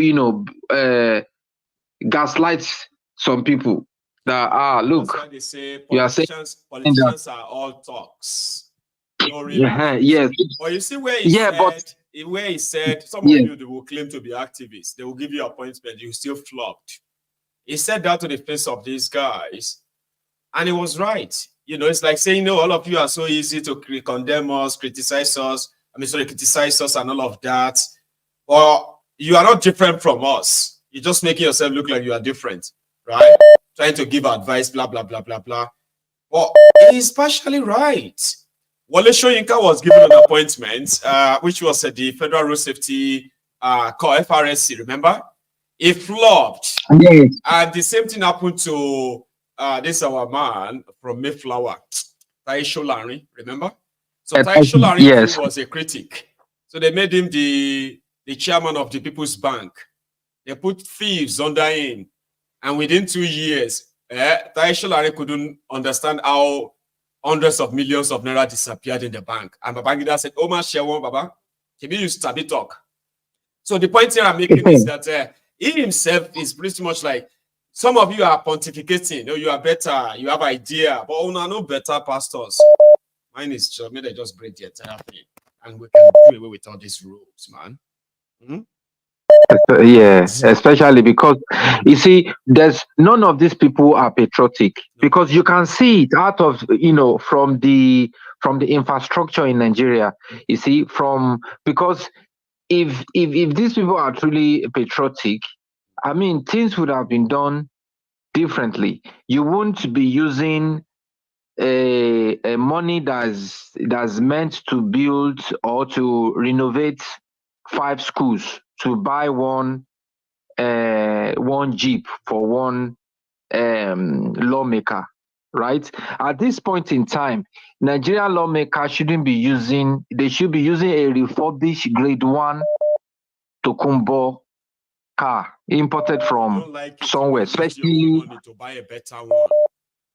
yes, specially made for like, okay, this is for another, third world country, but has to be refurbished in a very, moderate price, because at least they will understand that, okay, this is Nigeria.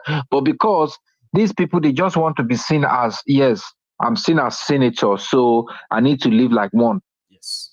And then the senators in other countries and developed countries like in America, they are not using their own personal money, to pay for medical checkup or whatever. Everything is handed, is handled by the state, and that's why we say here in the developed countries, a one day old baby has the same equal right as the prime minister in this country, right? But there in Nigeria, in fact, is the last. They don't value man's life. They don't value people's life. So how would you value people's knowledge? Because now we have how many engineers really can say that, oh, I'm an engineer in Nigeria, that really can prove himself.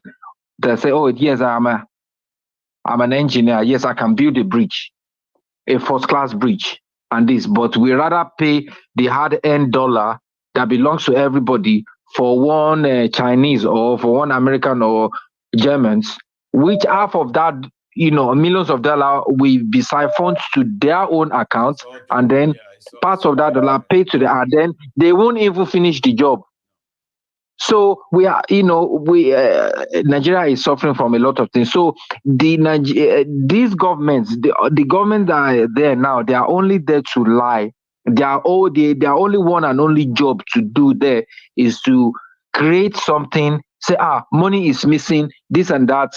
Somebody, they bought a helicopter, then they sold it in scrap or whatever. It is just say, to divert people's attention, just to confuse people, just to make Tinubu look as if he is fighting corruption or whatever. Don't be surprised that those people that are caught, that those you won't even hear of them again in the next maximum 1 year. That's a long time. They will be, When they will be gone. Did you hear about Omo Better Edu? Exactly. So nothing is going to, it's just a distraction, my brother. So that you see one thing, right? Let me tell you something about the advantage of all of this before you go, right? Is that a lot of people are now aware of all of these things because we kept pushing them out there, we kept telling people, we keep showing them all of that, right? And it seems like nobody is listening. Don't be surprised. Everyone is listening.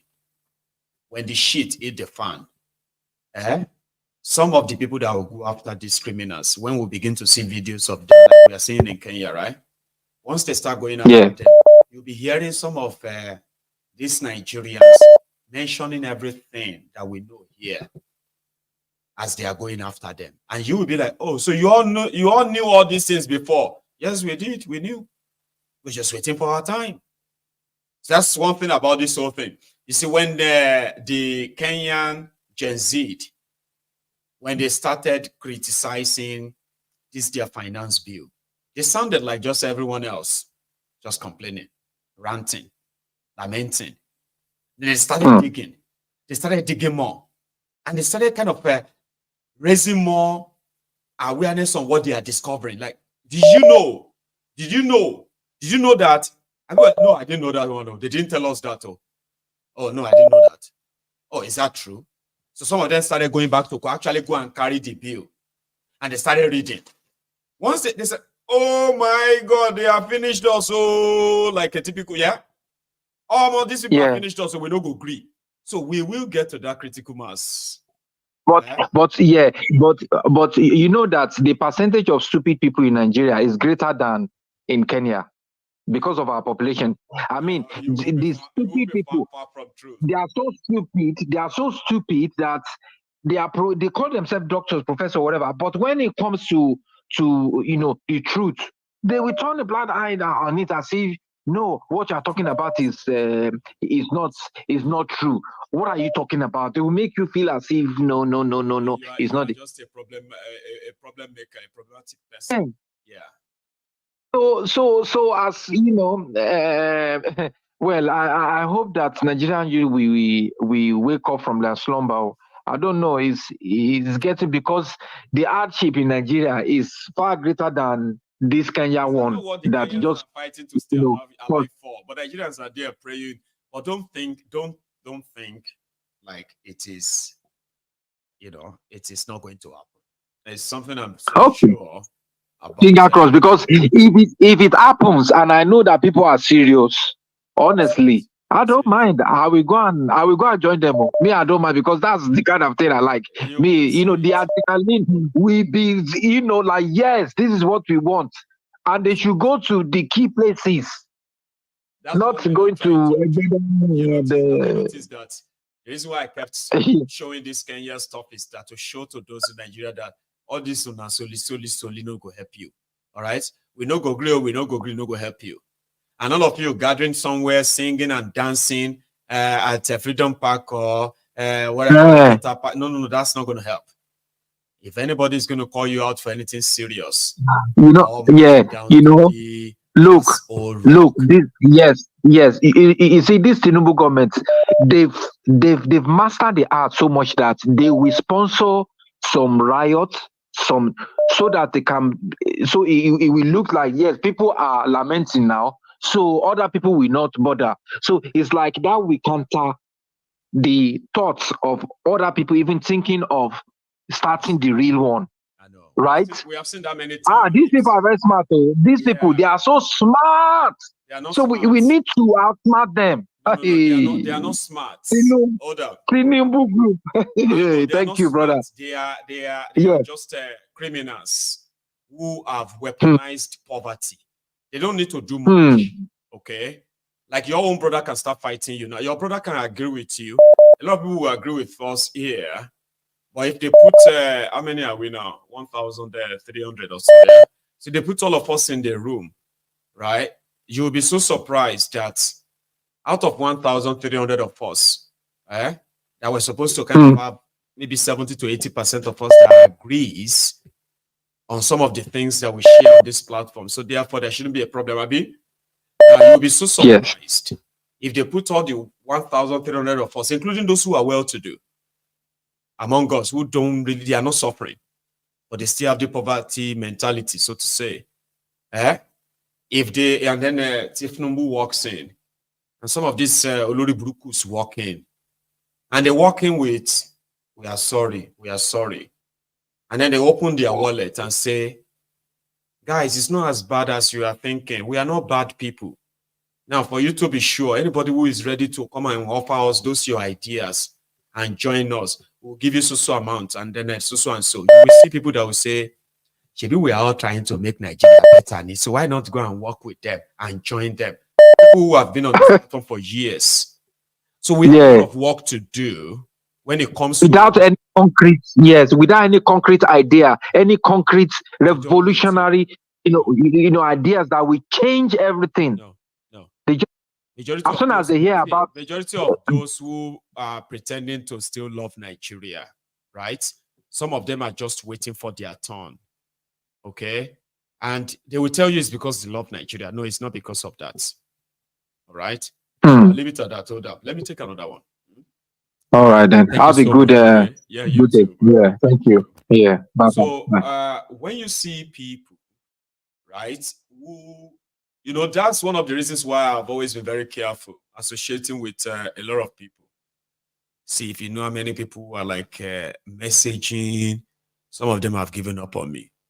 It is not an act of snob. I'm not snobbing people.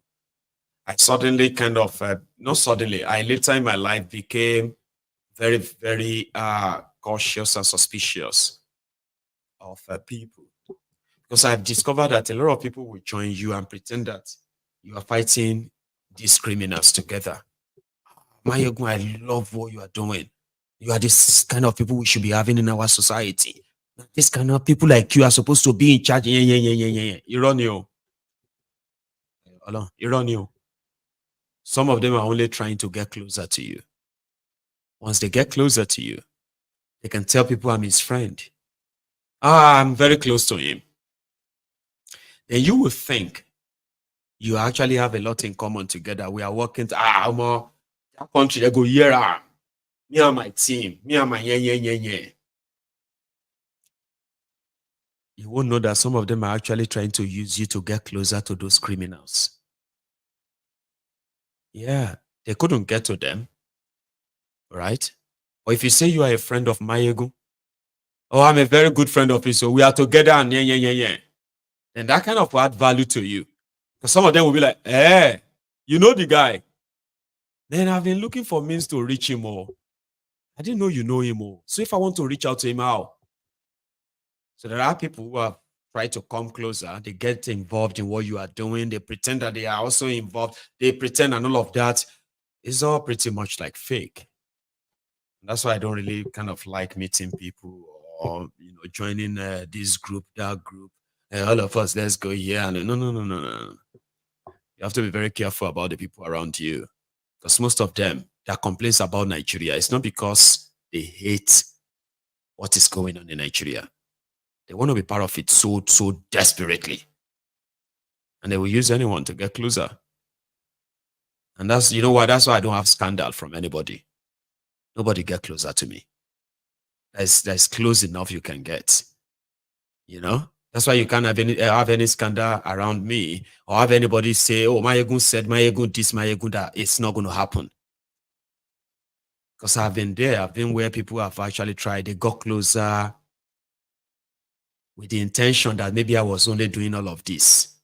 Because myself, they look for access. So when they now discover that I actually mean it, that if I have a chance of destroying these criminals, I'll do it without thinking twice. All of them. And they felt like, no, it's like it's serious. Oh, don't mind him, it's not serious. What he is asking for is impossible. He's talking about it. It's not possible, Jared. Don't mind him. He's not a serious person. I am not serious because I am trying something they believe will never happen, even though they pretend to be part of it. So I've been there. So give Nigerians time. With time, you'll find the right people. The right people will find themselves, or the situation will set all of our brains. I promise you. So slow but steady, right? Don't rush into going into any alliance with anybody because some group come together. They say we are now group so and so. We are mobilizing Nigerians to go and fight this. Don't just jump into all of them. Majority of them just need you. And you are the access they need. So they can tell those criminals and say, you know that I belong to this also group. I can bring all of them to you. Say, hey, can you? Yes, I can. I've been there, my people. I've been there. So if I tell you something, I'm speaking from experience. Here is a caller on the line. Sorry for keeping you there for that long. Are you still there? Yes, I'm still here, Maiyegun General. Good evening. God bless you, sir. I'm so sorry, right? I have to finish before I say it. No, it's okay. I'm okay, Maiyegun. It's Ferdinand from Newcastle. Oh, that's it, brother. Ferdinand from Newcastle. How are you? I'm good, Baba. In fact, I was just carefully listening to what you're saying, and I'm so happy that you actually made it point clear. You see, if there is one thing I love about you, it is your consistency. Because just like the previous caller said, the last caller before I called now, he said these people are too smart in organizing counter protest. And I love your response. No, they're not smart. They're just being stupid and selfish. Yes. Because they believe that taking advantage of perished. And exactly. It works well. Exactly. And the one thing about counter protest is that the number of people who are counter protesting are not even up to 10% of the real protesters. They can never be. because they are because they were paid to do the protest, to go and disrupt it. And so if you look at the NSAS protest, when the whole youth trooped out in their numbers, you could see the crowd was uncontrollable as compared to the few thugs they were carrying around in their Prado SUVs to disrupt the whole thing. So that, for me, that is not smartness. That is just being stupidity and trying to confront chaos and anger with another anger. An act of cowardice. Yeah. So there is nothing smart about that. A quick one, because I now have a few minutes to make my point. So over the previous days, you've been making your brokers. I actually wrote down a couple of points I would just want to touch, not particularly from this night presentation, but from other previous ones. So I'll just be brief. You see, you asked sometime about Chidi Lloyd. You mentioned about him being a local government chairman, and then you asked, was he not formerly a House of Assembly member? And then I'll answer your question with another question.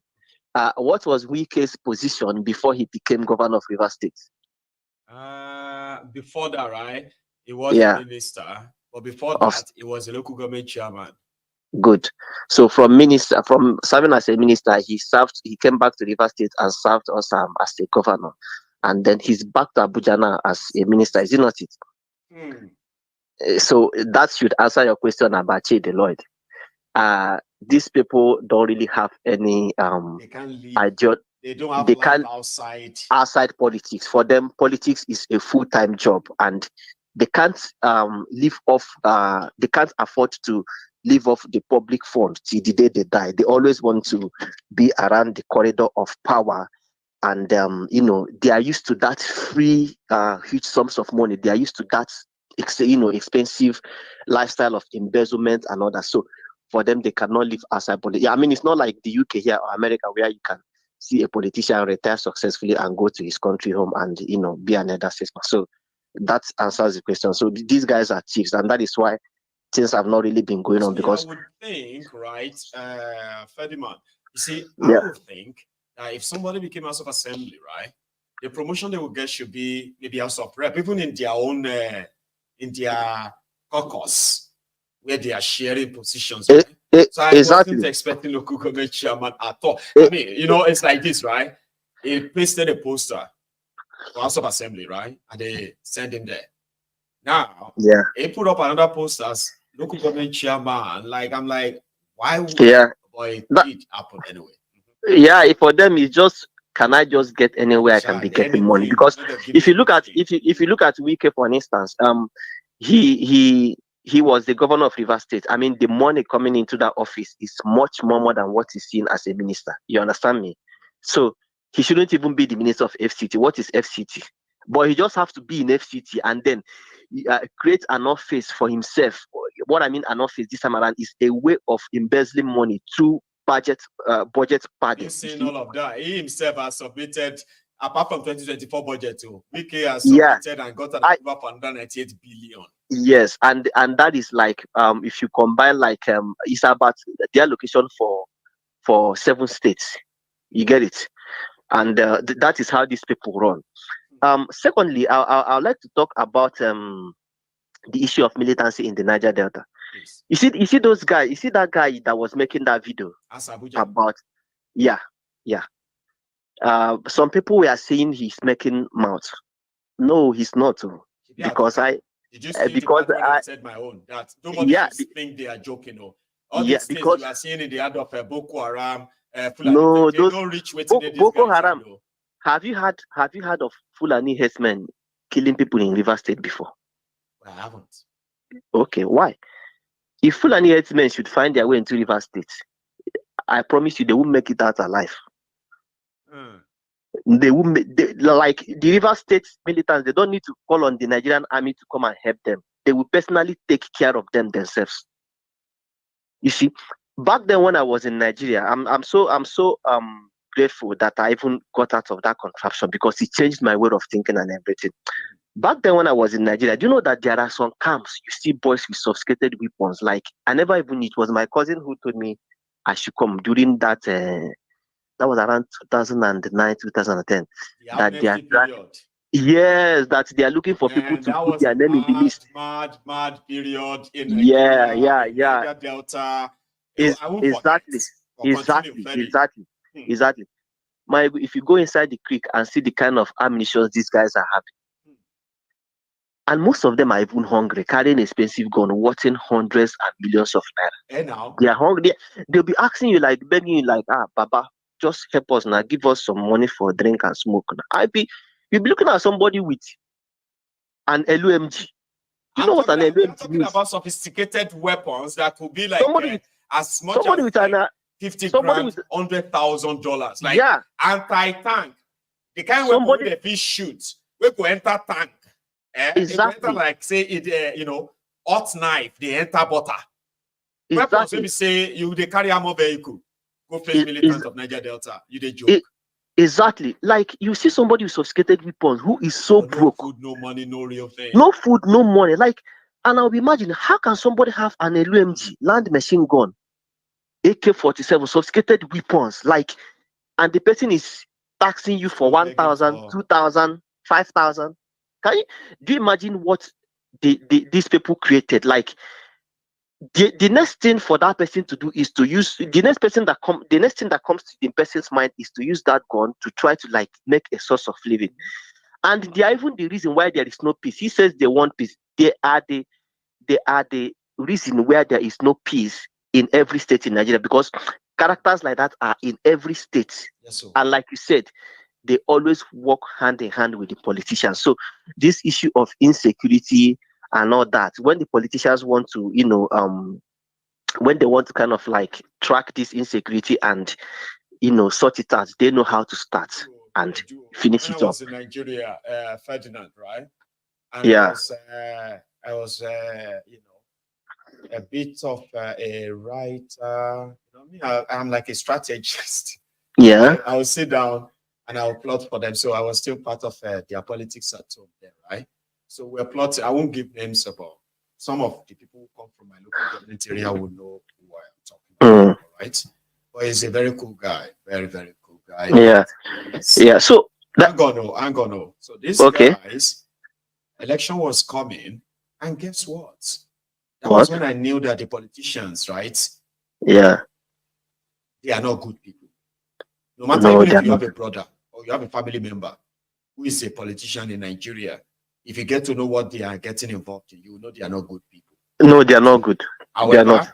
Election was going to happen like in another 1 or 2 months. So this my man called the meeting, and we call it calling all the houses. I don't know. You are from Rivers State. You probably have seen something like that too, or somehow. Yeah. Yeah. Yeah. You have to call all of them. You see, to me, cultists don't befriend themselves. All of these cultists, Ake, Aye, Alora, Baggers, this or that, right? Yeah. All of them came together when politicians called them and said there is a job.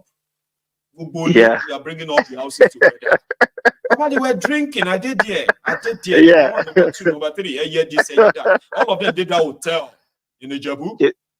They all came, like about 200 of them. 200 cultists in the same hotel. We shot the gates. Yeah. They had a meeting with them. Yeah, exactly. They get closer to the governors. In fact, these politicians, they actually decide who will be the SUG president in some universities. Message, quickly, Ferdinand. Yeah. The message wasn't about how to mobilize people to vote. We're talking about the other people. Because they themselves are also calling some groups too. Right? Imagine so how that. can you help us and make sure that group, about, I say, honorable, no, they worry yourself. Now our boys go there. We divide ourselves. You be our man. And true, it was their man. Okay. Yes. The other guy needed them. So they divided themselves into 2. Cultists, all the cultists where they shoot and kill themselves. Yeah. They agreed to work together. Exactly. Somebody elected. Exactly. That's how this politics. That's why I weep for Nigeria. That's how bad things have gotten. So the issue of criminality cannot actually be eradicated in Nigeria. It's not possible. The only solution is just to bring down the entire system Like, if it is possible, Maiyegun, bring, a kind of like a foreign body and wipe the entire system of security agencies in Nigeria. I'm telling you the truth, because sometimes when I think about it, like, to an extent, like, the whole thing is like a boomerang, like running around in just circles. remembering some of them, right? I told you something about the Curtis now, right? Guess what? In that compound, right? We had the police, we had the DSS guiding our man, we had the army. Can you imagine that? We shall have some of these security guys around with their guns. And they will also work with those cultists. So they also work with those cultists. Like, I was like, man. Exactly. You can't help that place. No, you can't. You can't. I've been around during election period, and I've seen how these people collaborate just for one candidate. It's not possible. And that's why when you talk about when they talk about insecurity and all that, insecurity, the politicians created it, and they themselves alone can end it. You get it? And that brings me to my final point. The last time I was listening to your broadcast, you were doing the reading on white malice. You talked about, I think you read some pages, some paragraphs where there was established a view, a Voice of Africa, kind of like a Radio Ghana that was broadcasted in Accra in different languages. It was Nkrumah that set that up, remember? Yeah. And Maiyegun, that's a very powerful tool. That's what you're doing right now. You see why when Nnamdi Kanu started IPOB, the first thing he did was to establish Radio Biafra. This is not Radio Ghana, but like Radio Biafra. So with Radio Biafra, he was able to like convey his messages, his ideas and hope, his solutions to people, and people started listening to Radio Biafra and even tuned into Radio Biafra as a source of genuine information, unlike the infiltrated information we get from Nigerian media like NTA channels and all that. So people started listening to Nnamdi Kanu more than the Nigerian media, and that actually opened their mind. And you see, so this struggle for Biafra is an ideology that can never die. Even if Nnamdi Kanu is dead today, I promise you, another person will just pick it up, because it's an idea that has been implanted into the arm. And you can kill human beings, but you can't kill an idea, because it passes from people to people. So once the people have started yelling for it, trust me, there is nothing anybody can do. It must surely come. Holding in Nnamdi Kanu will only make the matter worse. So what you're doing now is like what Nnamdi Kanu is doing, passing a message of awareness and opening people's mind, consciously and subconsciously. Because for instance, now if you were to be arrested in Nigeria, trust me, they will hold you down the same way they held on Nnamdi Kanu. Most people are asking, why is Nnamdi Kanu not released? This and that. They've released other terrorists. Other terrorists did not run a radio station that was opening people's mind. Politicians get so scared when you expose them and tell people the real truth of how the society is being run and governed, and telling them the way to save them, like the way forward, giving them ideas that will actually help them to get out of the mess. So when you bring knowledge to them, to the masses like that, like one senator said that it is very dangerous exposing how much they are making in the Senate per month. So when the masses actually get knowledge of what is actually going on in government, the politicians are so scared. The politicians are very scared, though. They are very scared people. That's why they say people like us are trying to cause problem in Nigeria. Exactly. So what is the problem? By telling the people how these criminals are running things. So if they know better, then that means we are putting the life of these criminals in danger. But why not? They put all our lives in danger already. Exactly. So that's why they go around in bulletproof cars and other things. They can spend even 1 billion naira to buy an SUV truck for a particular senator if matters come to us, so long as it has to do with security. So they don't joke with their security. That's why they cannot move around with anything that is not bulletproof cars. And lastly, about the man that was struck, the herbalist that was struck by a police commissioner because he was trying to defraud him.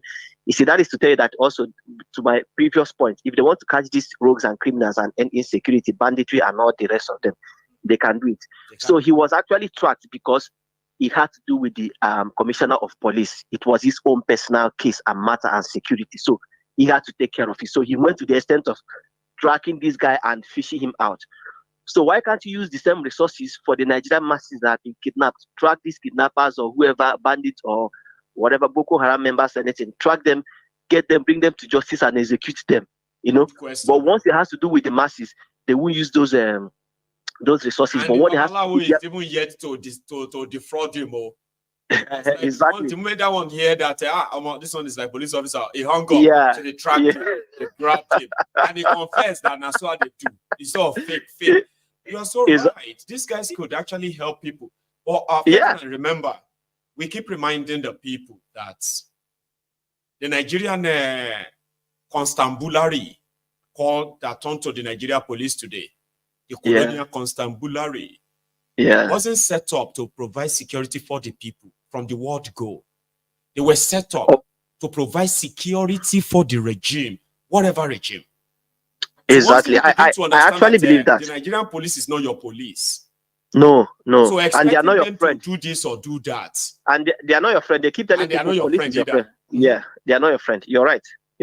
The police is, for me, the police and the military, they work hand in hand with the establishment. But Maiyegun, do you know what even bothers me sometimes is that this police and this military, they are made up of young people. Yeah.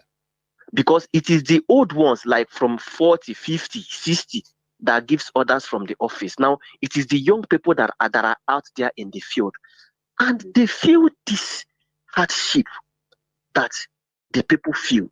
I mean, their take-home salary cannot even take them home. They are being paid peanuts. And yet they put their life in danger. They risk their life to protect these thieves in office. How about we have a protest where the police and army will guide us and even escort us into the National Assembly? Can't there be that kind of ideology within them? Ferdinand, but instead they face the people and start shooting them, the people that are protesting even for their own good. Let me tell you during the enters, before you go, right? Let me tell you this. It is going to happen. There's one thing, and it's not one person, okay? Like about 2 or 3 of these uniform guys in Nigeria. Yeah. There is this belief that, they are only ordered. So it doesn't matter who you make the leader of Nigeria or president. Their own is to obey the order, okay? Yeah. But accordingly, right, they wish that the people will be able to choose right. And if they choose and they got swindled, this guy said they wish, this is now me giving back to you what some of them are saying or among themselves. Do you know what? They said they wish that when Nigerians go out for that protest, they don't stop. Because, right, they said part of the training they give to them is that, number one, when Nigerians say they want to go and protest, okay, give them 2-3 days. Most of them won't be interested anymore. Okay? So then the fact that they will see soldiers, weapons, and the rest of that will discourage half of them. That's the training they give them. Yeah, so you see those who are now stubborn, who waits. Yeah. Shoot some tear gas, shoot 1 or 2, 3 of them. The rest of them will run away, and they will run away. Yeah, it all makes sense. I believe that. That has always been happening. Yes. Like it is like there's a manual that they give to them and say, dude, don't worry yourself, okay? What happened is this. When you go out there, you know what? You will shoot 3 people or 4 people here. Yeah. And go to that next place and then shoot 5 people. Okay. Yeah. And then arrest as many people as you can in this place as well. All of them exactly. will scatter. They won't come back. Exactly. That's and Maiyegun, it has been happening. And to add to your to what you just said, another thing they will not. So this guy now said they are always wishing. Some of them are wishing to prove their leaders wrong. That means they will shoot tear gas, they will shoot guns, but instead of all of you running away, you are supposed to come back. Now, if you keep coming back, there are many of them that will stop shooting. They will say, well, we can't shoot again. No, we're not shooting again. Yeah, we can't kill everybody. Yes. Do you understand now? So they said except those terrorist ones, except those terrorist ones that they recruited, those repentant ones, they will shoot too. And now they will shoot, and some people will catch them and kill them. You don't know. Those ones we shoot. And that's why when you overpower them, when it's like having 10,000-15,000 people to start with, right? 15,000 people on the street. and then you have these 20 soldiers. So well, maybe 4 or 5 of them decided to be like, down Boroba. People started running. Hey. Then they regroup again and they will lay them. They will kill them. Yeah. If the number is right. Because the number is the problem. Yeah. Because they themselves, they are also scared of numbers. You know, when you see this large crowd of people, how many people can you shoot? How many bullets do you have? And another thing they do. And then before you know it, right, they surround you. Before you know it, you are in the middle. Yeah. And before you know it, they started stoning you. When you are trying to cock your gun, stone hits you forehead. You lose conscious. They grab you. They grab another one. You go see some of them running with their guns. No be so. Sure now. Sure now. It's the number that we don't have. And we must have that number. We will. Yeah. Yeah. Someday it will. Someday it will happen. Thank you very much, Maiyegun. Let me just stop there. Thank you very much for the good work you're doing. Please remain consistent and do not let anybody try to buy you by getting close to you or pretending to be a friend. That's why many missions has actually been compromised. Just keep it up and thank you very much. Okay. God bless you, my brother. You have a good one. Okay. Nobody should worry themselves about anything around me. I've said this many times. Okay. So what do you really think can happen to me that I'm going to turn on my camera and I'll start sounding like a compromised person? You know me, I will speak my mind. I am somebody who have made it clear to all of you that I have my own conviction.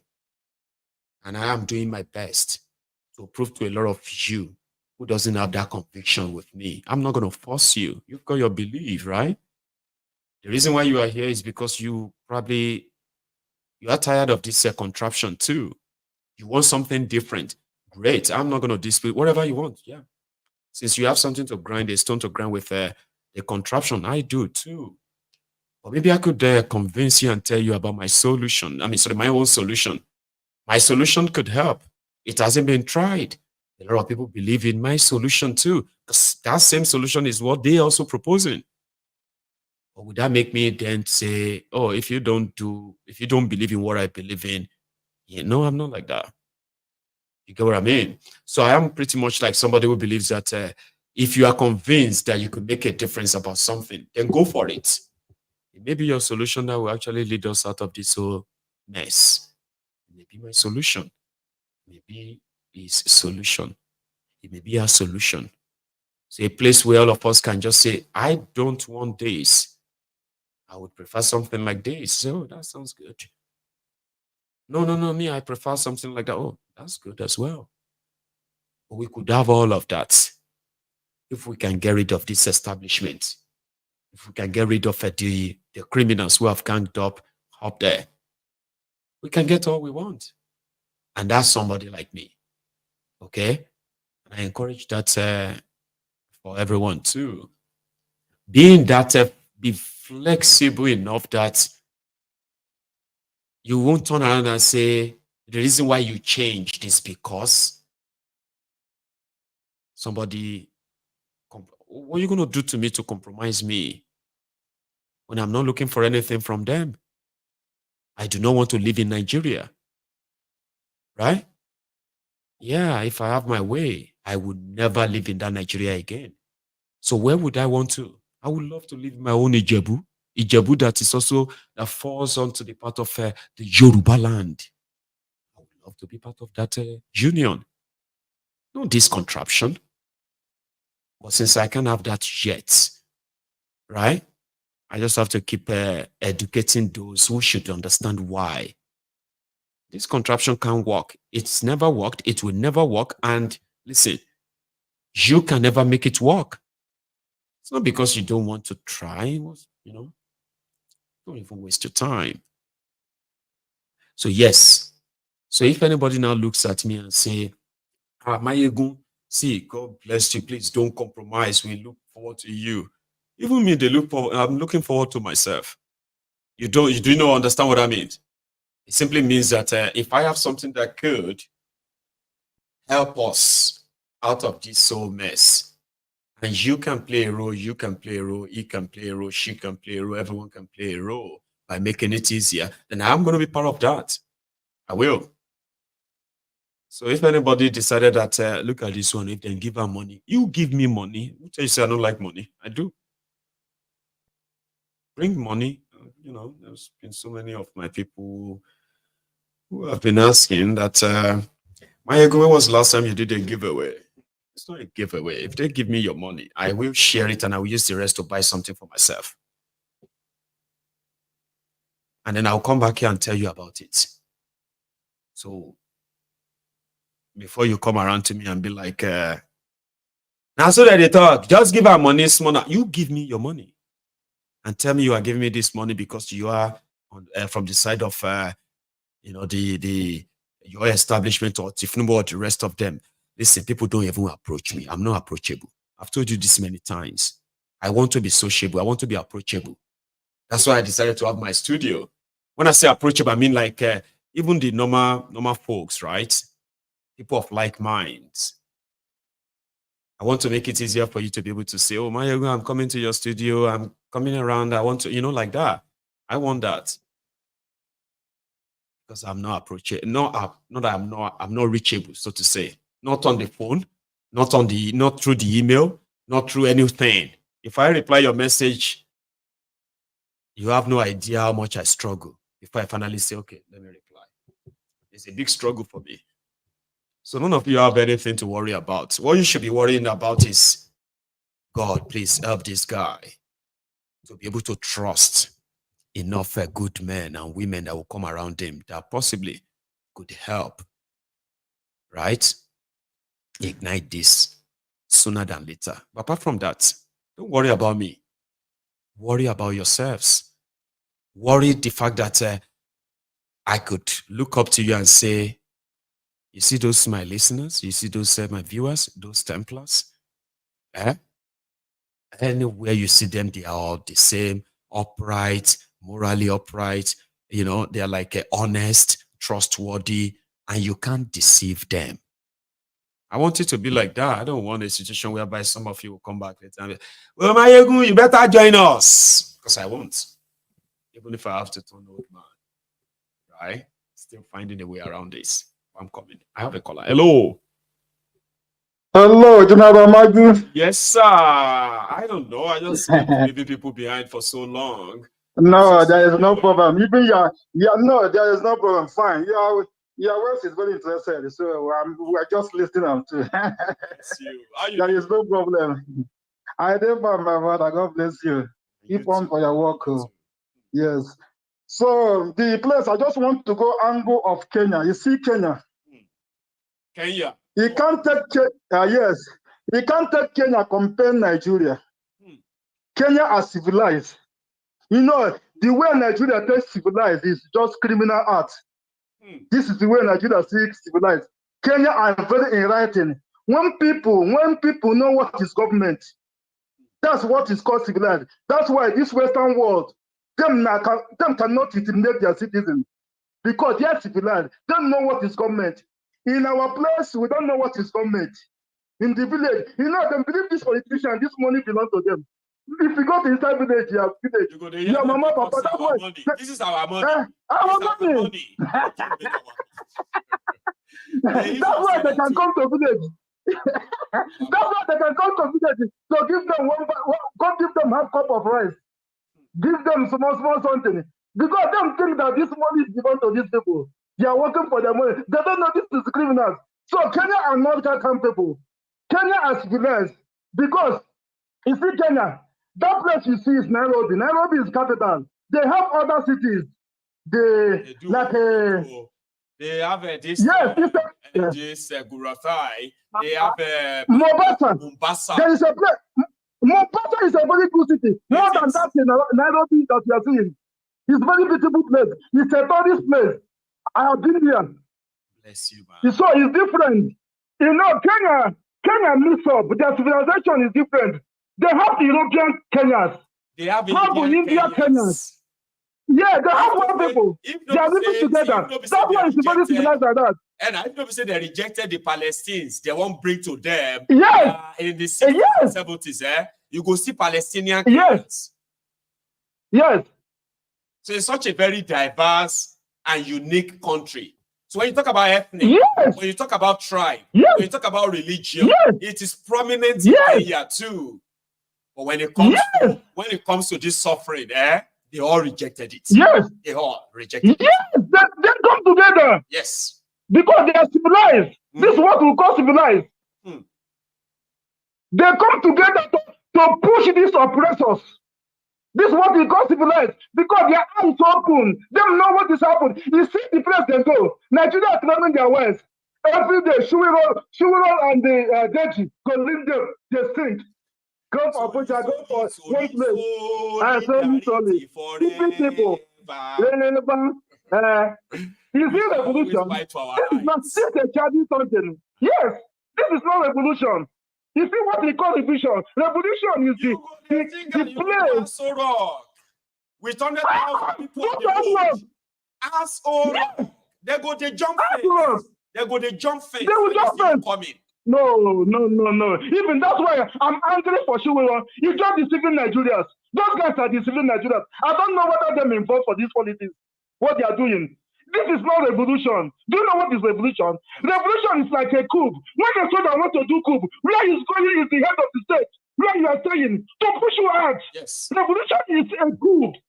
Nothing again. Let's not this English deceive us. Revolution means coup. Many they call it coup. You are going to coup.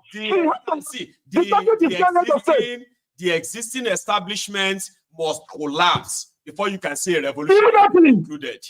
Yes. This revolution without fight. Who they do Where? That one is revolution. It's not revolution. That's why when you're talking about revolution now, it makes me annoyed. You are like, revolution is you know revolution. Revolution don't be pamper anybody. When they say revolution don't start, leaders go run away. Everybody go run. Everybody will run. Revolution. All the elite will run. In Tapush, the one have private jet. You go run with his private jet if you see chance. Because they will capture that place. Mercy, Kenya airport. We heard that they set aircraft ablaze unconfirmed because if they did it, it's true. I see it in the video. Away from Kenya. All these elites in the last 4 days. Everybody will, even they will run to the border. They will further push it on.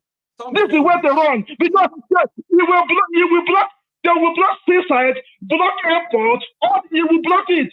Because Nigeria millions of people. This is how many of people? How many of people is elite? Millions to come out. Soccer will run.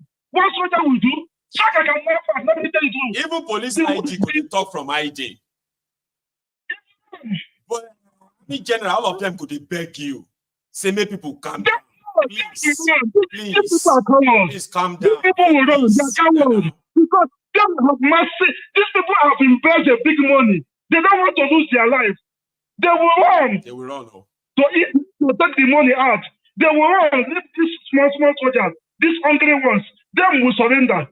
This is how the things work. In Kenya, Mazi, do you think those people who are saying people will die and they will just kill people, right? Do you think to get rid of these roads in a national revolution, do you think they can kill up to 60,000 people before they get rid of No! Is it possible? No, it can't. It's possible. It never happened. Terrorists have killed over 66,000 people in the last 8 years under Boko Haram. But people are still like, I don't want to die. They're just going to kill us. They're going to shoot us. If you think don't worry. No, nobody will die. This is the coward world. Forget this nonsense. How many people they will kill? The revolution, once they are moving, people will prepare. They will prepare, capture those they are gone, just secure their sites. For example, now each barrack in Nigeria, how many soldiers stay in the barrack? How many soldiers to make it? How many protest ground they won't send all the soldiers to without overstretching them?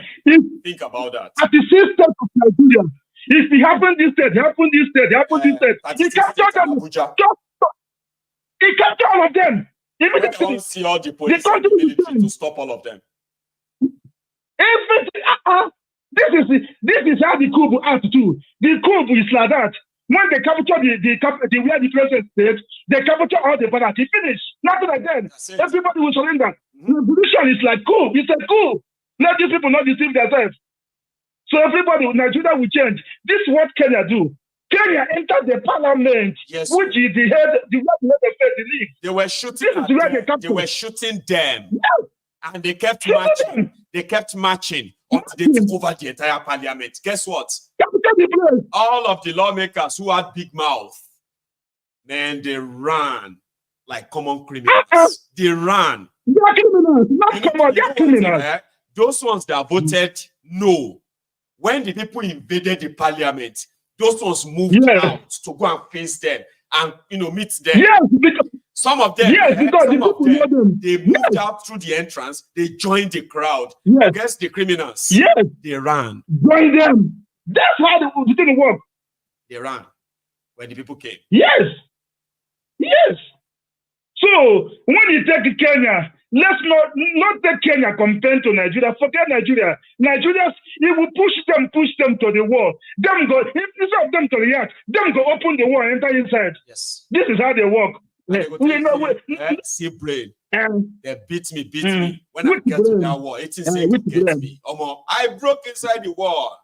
He can't actually enter the wall. He follow me, but you know what? I am smart. I keep digging into the wall. That's the way Nigerians think. I'm a smart person. No. Me. Don't mind them. I'm smart. Don't mind them. Nigeria are happy with your oppressors. You see you now that fighting for them. Nigeria, if you give Nigeria somebody, if you give Nigeria something, the people that government oppress, it's you now you want to oppress with your own suffering. You never had any position in Nigeria before. They want to oppress you. Leave the oppressors that are oppressing them. They will leave them. When they come, they will start oppressing them. You get one boy, right? That boy is probably watching me as well, right? So he commented and he said, I won't forget it. He said, I don't know why I hate this man.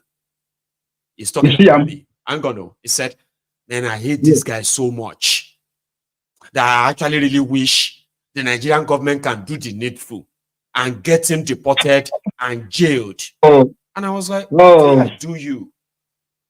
Nami devalue the naira. I mean, Nami destroy your refineries. Wait now. Nami impose darkness on Nigeria. Or am I the one responsible for the widespread poverty and insecurity in Nigeria? Why do you want me? Because I'm talking about their criminal leaders and he hates me so much. Ignorance is the problem. I don't know. Like, how did something to happen to me? I did not do anything to you. But there are many like that. If you watch him profile, if you look at him, he will know. If you tag him to eat 3 square meal, it will be a problem. If you watch very well. Well, he said, I hate this guy so much. Every time he's always he hates you for what? On Nigeria. He's in Nigeria. He said he hated me so much that he wishes. Forget these people. In Nigeria, nothing. That revolution we are talking, it will not happen. I'm sorry to say that. It can never happen in Nigeria. It will not happen. I'm sorry. It will not happen. Only thing that will happen, that which people, Biafra, Oduduwa, we must push. We must push. When we are pushing, they will come to that referendum. If they don't come to referendum, maybe another civil war will enter another civil war. That's only none of this. They can't survive the civil war. We got a civil war. Everybody will die and everything will perish. After the people that survive, the country, they will take the country, no problem. Right? Thank you very much. God bless you. Yes. Thank you so much as well for your time. It's great. I have another caller though, right? But I'm going to tell that caller to hang in there for me. Yeah, that happened to me. You know me, I always read my comments. If I can't read my comments when we are live, when I have the time after the program, I always go back and read. And sometimes I come across some of these comments, I'm like, God damn it, man. Imagine somebody wanted something to happen to me because I am calling out the criminals responsible for the destruction of Nigeria. And he was angry. Like, what's your own? All the time. Every time complain, every time. He will be coming online. I will be abusing leaders and all of that. I hate this guy with passion. I wish Nigerian government can just do the needful. That's what he is. Do the needful and get this guy deported and, jail him. Jail me for what? Because I said something about their criminal leaders. Hello. Jail me for what? Hello, Maiyegun General. Baba. Wagbai. Good evening, my people. Hello. I will talk this thing clearly for broken. You know what? You may need to mute the broadcast behind you. We could see yourself somehow. Or you go to the next room. No. Hold on. You'll be fine? Good. I'll be fine. Maiyegun, thank you for all the takes. All your takes. It's like everything you say, I will listen to your last 3 callers. That guy that you have a long conversation with is a genuine guy. But one thing, be truthful to what you're doing as well. Let me go back to this last caller take. Yes, Nigeria are well educated. You know why? The politicians from the time of Shagari downwards, they want to bring their own ideology from the north to the south to uneducate everybody, to be a Limongeri. Why did the Jakondi have a free education in Lagos? Why did the BC or Nambanjo have free education in Ogun State? And so on and so forth. Who want to do the best for all Anambra when we are 19 states? And so on and so everybody like to educate their children. Everybody have to go to school. In the 80s, how many people in the north go to school? That's why they want to bring the education down to the minimum level. On the Shirawani, that's one thing. If you really look at this thing, you go to many hospitals in the Western world today. How come you find Nigeria to be the head of the hospital? Are you telling me Nigeria is educated? Who trained them? Who trained? No, they are from University of Badon. They are from University of Uzuka. They are all from university all over Nigeria. Their schooling doesn't start in UK. They study from Nigeria. At the same time, one thing we should all look into, the only thing what these people are afraid of, talking about them, exposing them, even some of your own family, they will say, oh boy, you're talking too much. That's his own take. Because he's living in London and he forget about everybody at home. I'm doing fine. My family are doing fine. But my own blood inside me feel I'm not feeling fine. If somebody in Itailewa, in Ikorodu, in Shagamu, in Remo, in Ilori don't feel fine, I don't feel good as well. And we are not feeling fine too. Not everybody think like the way you think in Maiyegun. That's why I love your show. When you're talking of show, now, don't miss everything. We don't miss water with oil together. I go out with most of Showore supporter in London. I'm the one that drop out from them because I don't like the guy ideology. When you are talking, you want Yoruba nation, he's talking directly to his own guy. Oh, we have to stick together. That's the way you want to be, Showore. I don't want to be like that. So that's why I have to draw myself away from you. When Tinubu come to Chatham House in London, we see the picture of everybody. Even some people who went to the march together, they say, oh, maybe this Wahab too. Maybe you I say, you don't know me. But until that day, people talk, you may be talking, they will see how you are. Because most of these politicians who come from Lagos Island, I know 90% of them. They know who am I. They know where am I from. Some of them were surprised. So why are you like this? Boy, that's the way I want to be. Because that's not the way. Why are you not joining us? Why are you staying away from us now? Yeah. If you are, we are supposed to be doing this thing together. Together for where? Together for where? But let's cut the story short. Not that I'm too proud of anything. If you make up your mind, this is the way you want to go. Make up your mind. That's what we are leading to. Nigeria revolution is coming. It's not that the one Showore is saying. I see it's coming. I see it's coming. The only way we're going to survive is to break Nigeria up. If the Igbo could play their own part, I love Igbo people.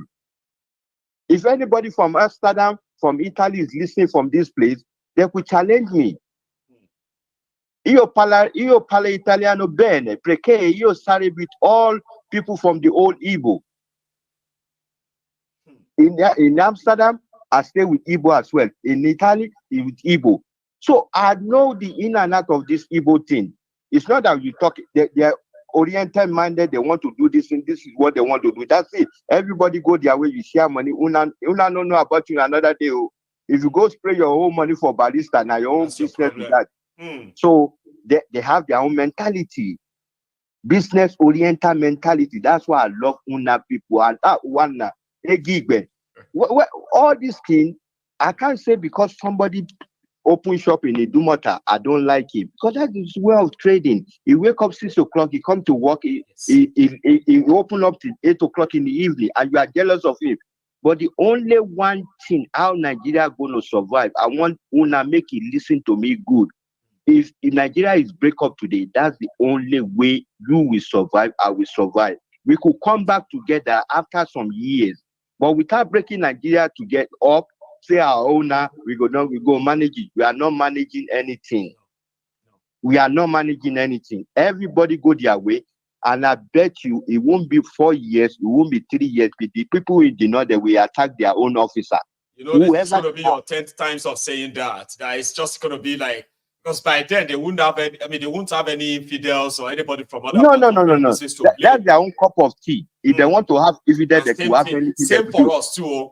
Now all these rogues who have Abuja to run to.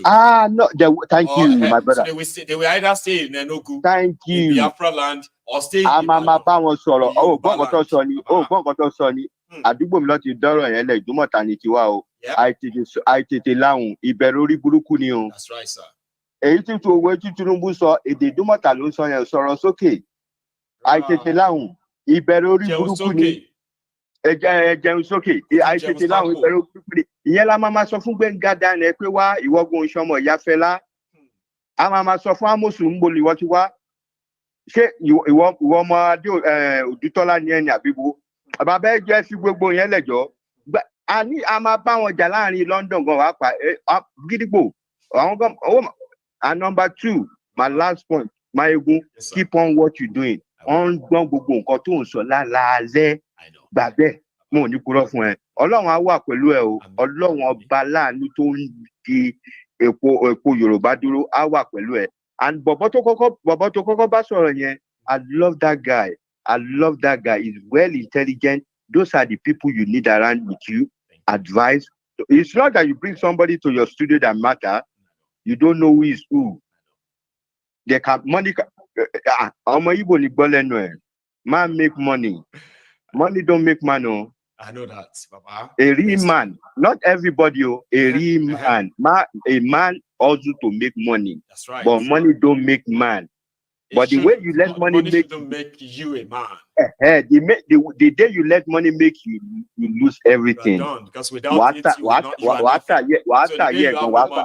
it means you are not a man. Yeah. So you'll be struggling to always have that money. That's a horrible thing to experience. But I love what the guy is saying. Yes, sir. So bad do you MC Oluomo so on fait do de 1,000 ni. Baba no ni to ba no ni MC Furare ló máa kọ́kọ́ sá lọ. Nígbà tó bá dojú ẹ̀.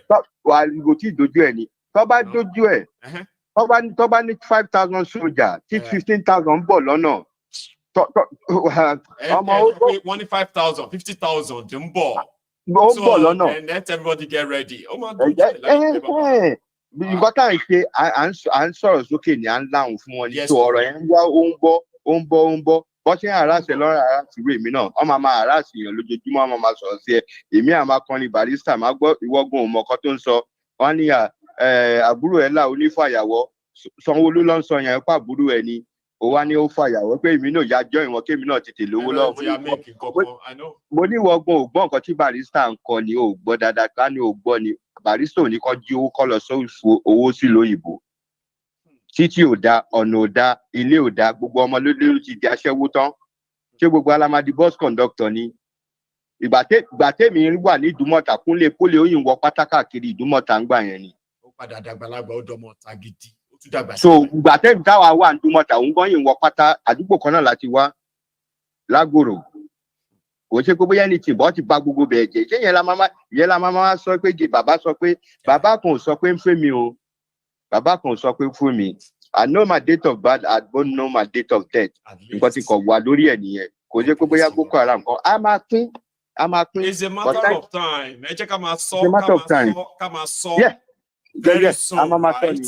Some of those who are laughing, sir, they will not be laughing again.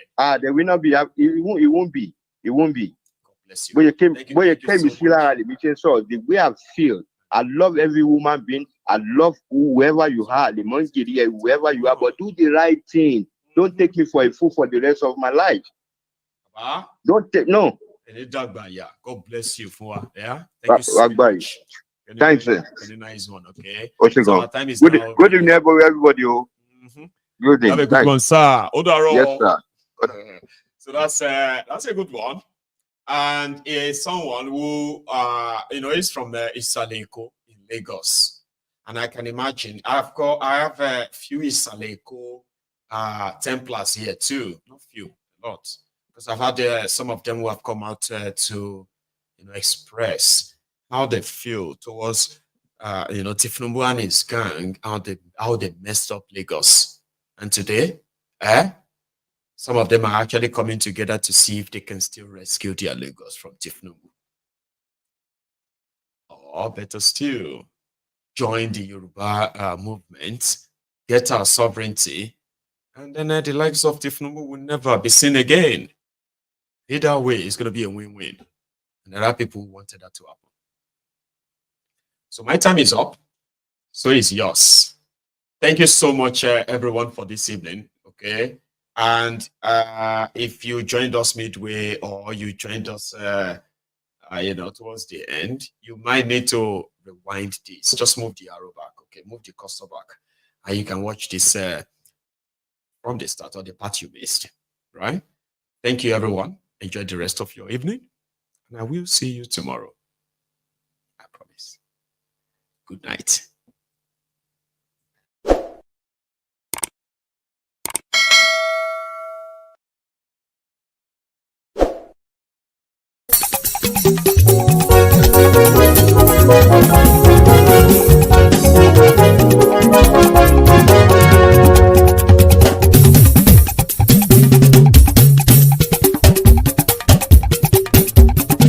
Maiyegun làwa mọ̀ làmọ̀ tó dòdòdò. Maiyegun Diary láyé bí nàmbà wá. Maiyegun làwa mọ̀ làmọ̀ tó dòdòdò. Maiyegun Diary láyé bí nàmbà wá. Maiyegun ti dé o ọ̀rẹ́ ara ìlú. Maiyegun Diary láyé bí nàmbà wá. Lórí Facebook, lórí YouTube. Maiyegun Diary láyé bí nàmbà wá. Gbogbo bó ṣe ń lọ ni Maiyegun já wa sí. Maiyegun Diary láyé bí nàmbà wá. Àṣírí ọ̀jẹ̀lú kì í bò níbẹ̀ o. Maiyegun Diary láyé bí nàmbà wá. Bó bá ṣe eré àní Maiyegun máa wí. Maiyegun Diary láyé bí nàmbà wá. Ó sì tún ṣe eré wàá gbọ́ níbẹ̀ o. Maiyegun Diary láyé bí nàmbà wá. Maiyegun Diary, Diary Politico. Maiyegun Diary láyé bí nàmbà wá. Godfatherism kò sí lọ́rọ̀ Maiyegun. Maiyegun Diary láyé bí nàmbà wá. Ẹ farabalẹ̀ sẹ́ o kẹgọ́rọ̀ lẹ́nu o. Maiyegun Diary láyé bí nàmbà wá. Àní Maiyegun làwa mọ̀ tó dòdòdò. Maiyegun Diary láyé bí nàmbà wá.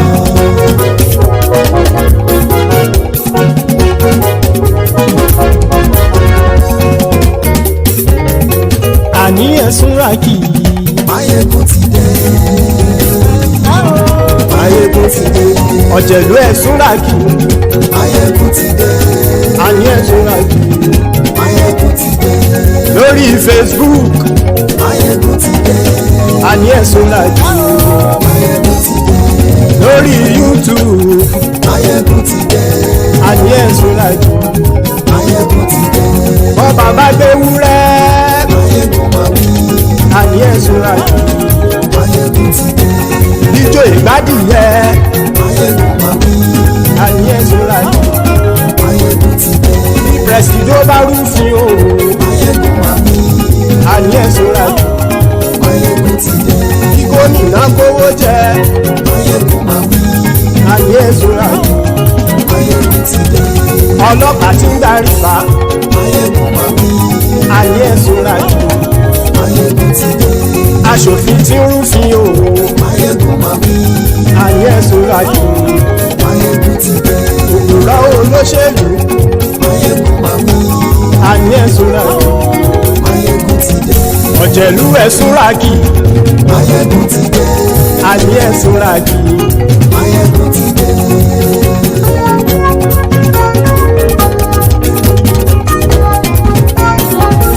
Maiyegun ti dé gbogbo ọ̀jẹ̀lú ẹ̀sùn rájì.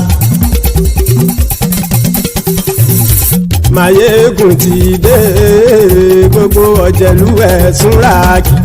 ṣùgbọ́n ní bá ti ṣe èyí tó yẹ kí wọ́n ṣe ọmọ bá dèrò ní fi wọ́n níran o. Maiyegun ti dé gbogbo ọ̀jẹ̀lú ẹ̀sùn rájì.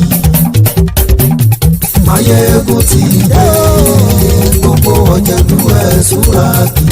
ṣùgbọ́n ní bá ti ṣe èyí tó yẹ kí wọ́n ṣe ọmọ bá dèrò ní fi wọ́n níran. Wọ́n fowó bẹ́ẹ̀ o Maiyegun ó sọ pé wọ́n ò fẹ́ bẹ́ẹ̀. Wọ́n fowó bẹ́ẹ̀ Maiyegun ó sọ pé wọ́n ò fẹ́ bẹ́ẹ̀. Oníkanṣá ti ṣe èyí tó yẹ kí wọ́n ṣe fáwọn ará ìlú tó gbé wọn débẹ̀ o. Maiyegun ti dé gbogbo ọ̀jẹ̀lú ẹ̀sùn rájì. Maiyegun ti dé gbogbo ọ̀jẹ̀lú ẹ̀sùn rájì. ṣùgbọ́n ní má ti ṣe yìí tó yẹ kí wọ́n ṣe ọmọ bá dẹ́rọ̀ òní fi wọ́n níran.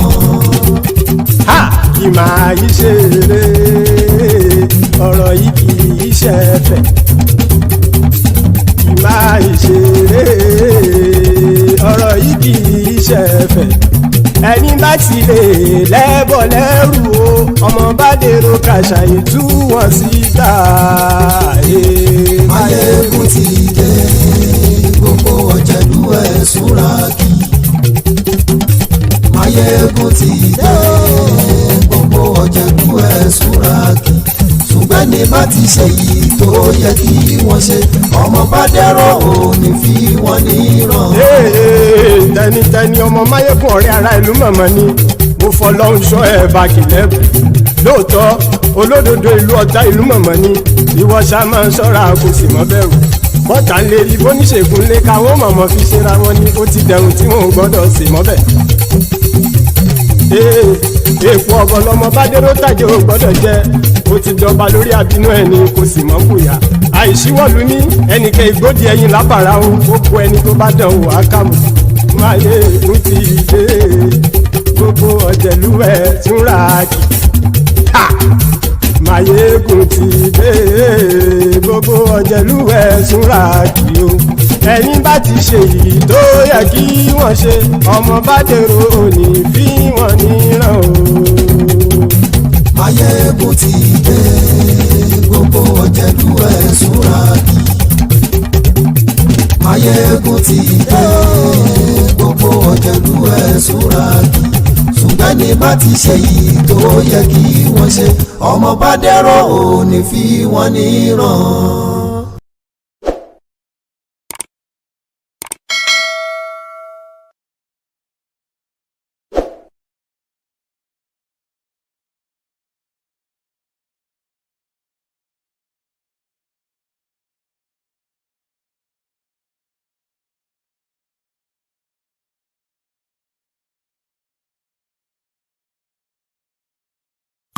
It's okay. It's okay. Off your mind. It's okay. Off your mind. Chai! Now wow, people wey suppose talk truth to power don off mic. And if we talk, na 500,000 they go sama us call am hate speech. But fear not, Maiyegun don come. Him go torchlight every corner, nooks and cranny of all these bad people wey dey spoil our country.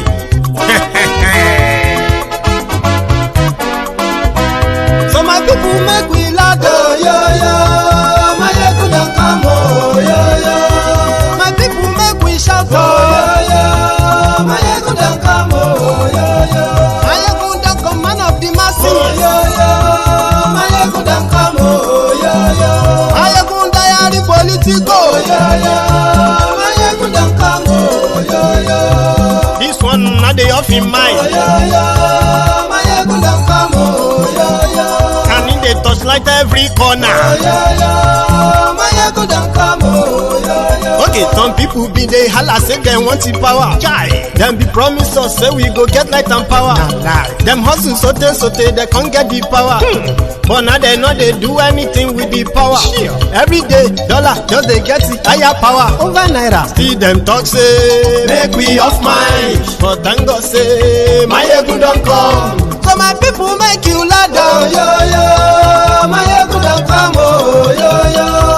My people make we shout. Oh, yo yo, Maiyegun don come. Oh, yo yo. Maiyegun don come, man of the masses. Oh, yo yo. Maiyegun don come. Oh, yo yo. Maiyegun Diary Politico. Oh, yo yo. Maiyegun don come. Oh, yo yo. This one not dey off in mind. Oh, yo yo. Maiyegun don come. Oh, yo yo. Person where they do evil, no one make person talk. Them say that Maiyegun, that man too they talk. He too they talk. Say Maiyegun Diary, he they hot like pepper. But every day then they take money in bulk. Woman picking, they the street they hawk. Still them talk say make we no talk. But thank God say Maiyegun don't come. So my people make you laugh. Oh yo yo, Maiyegun don't come. Oh yo yo, my people make you shout. Oh yo yo, Maiyegun don't come. Oh yo yo, Maiyegun don't.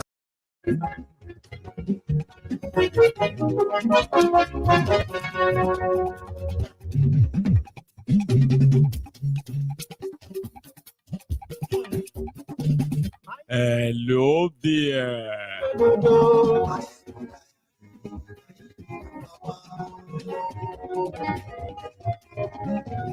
Maiyegun làwa mọ̀, àmọ̀ tó dodo.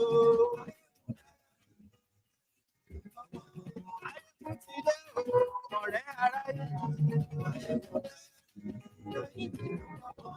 Lórí Facebook, lórí YouTube.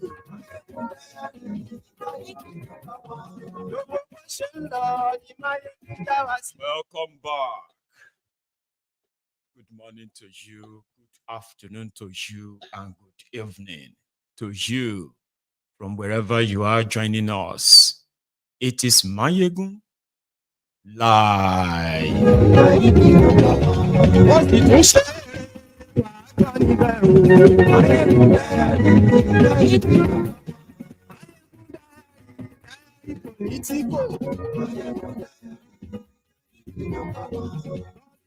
If this is your first time of joining me today, you're welcome.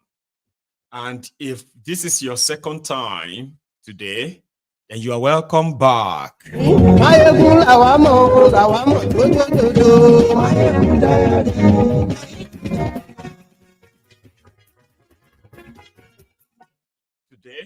I brought it to your notice, or to our notice, the nocturnal meetings being called in what is called like the rallying together of the Northern Power Bloc to wrestle power from Thiefnubu in 2027. Then came Shehu Sani, a former Kaduna senator, a sworn enemy of El Rufaya. He came out to warn them. Don't break Nigeria. Let Thiefnubu spend his 8 years. If we want peace in Nigeria, you northern element, you are not asking for the power because of the people. You are asking for the power for yourselves. 8 years, not just being in control of Nigeria, also controlled the major institutions in Nigeria. This were the position of Shehu Sani, by the way. You will hear it.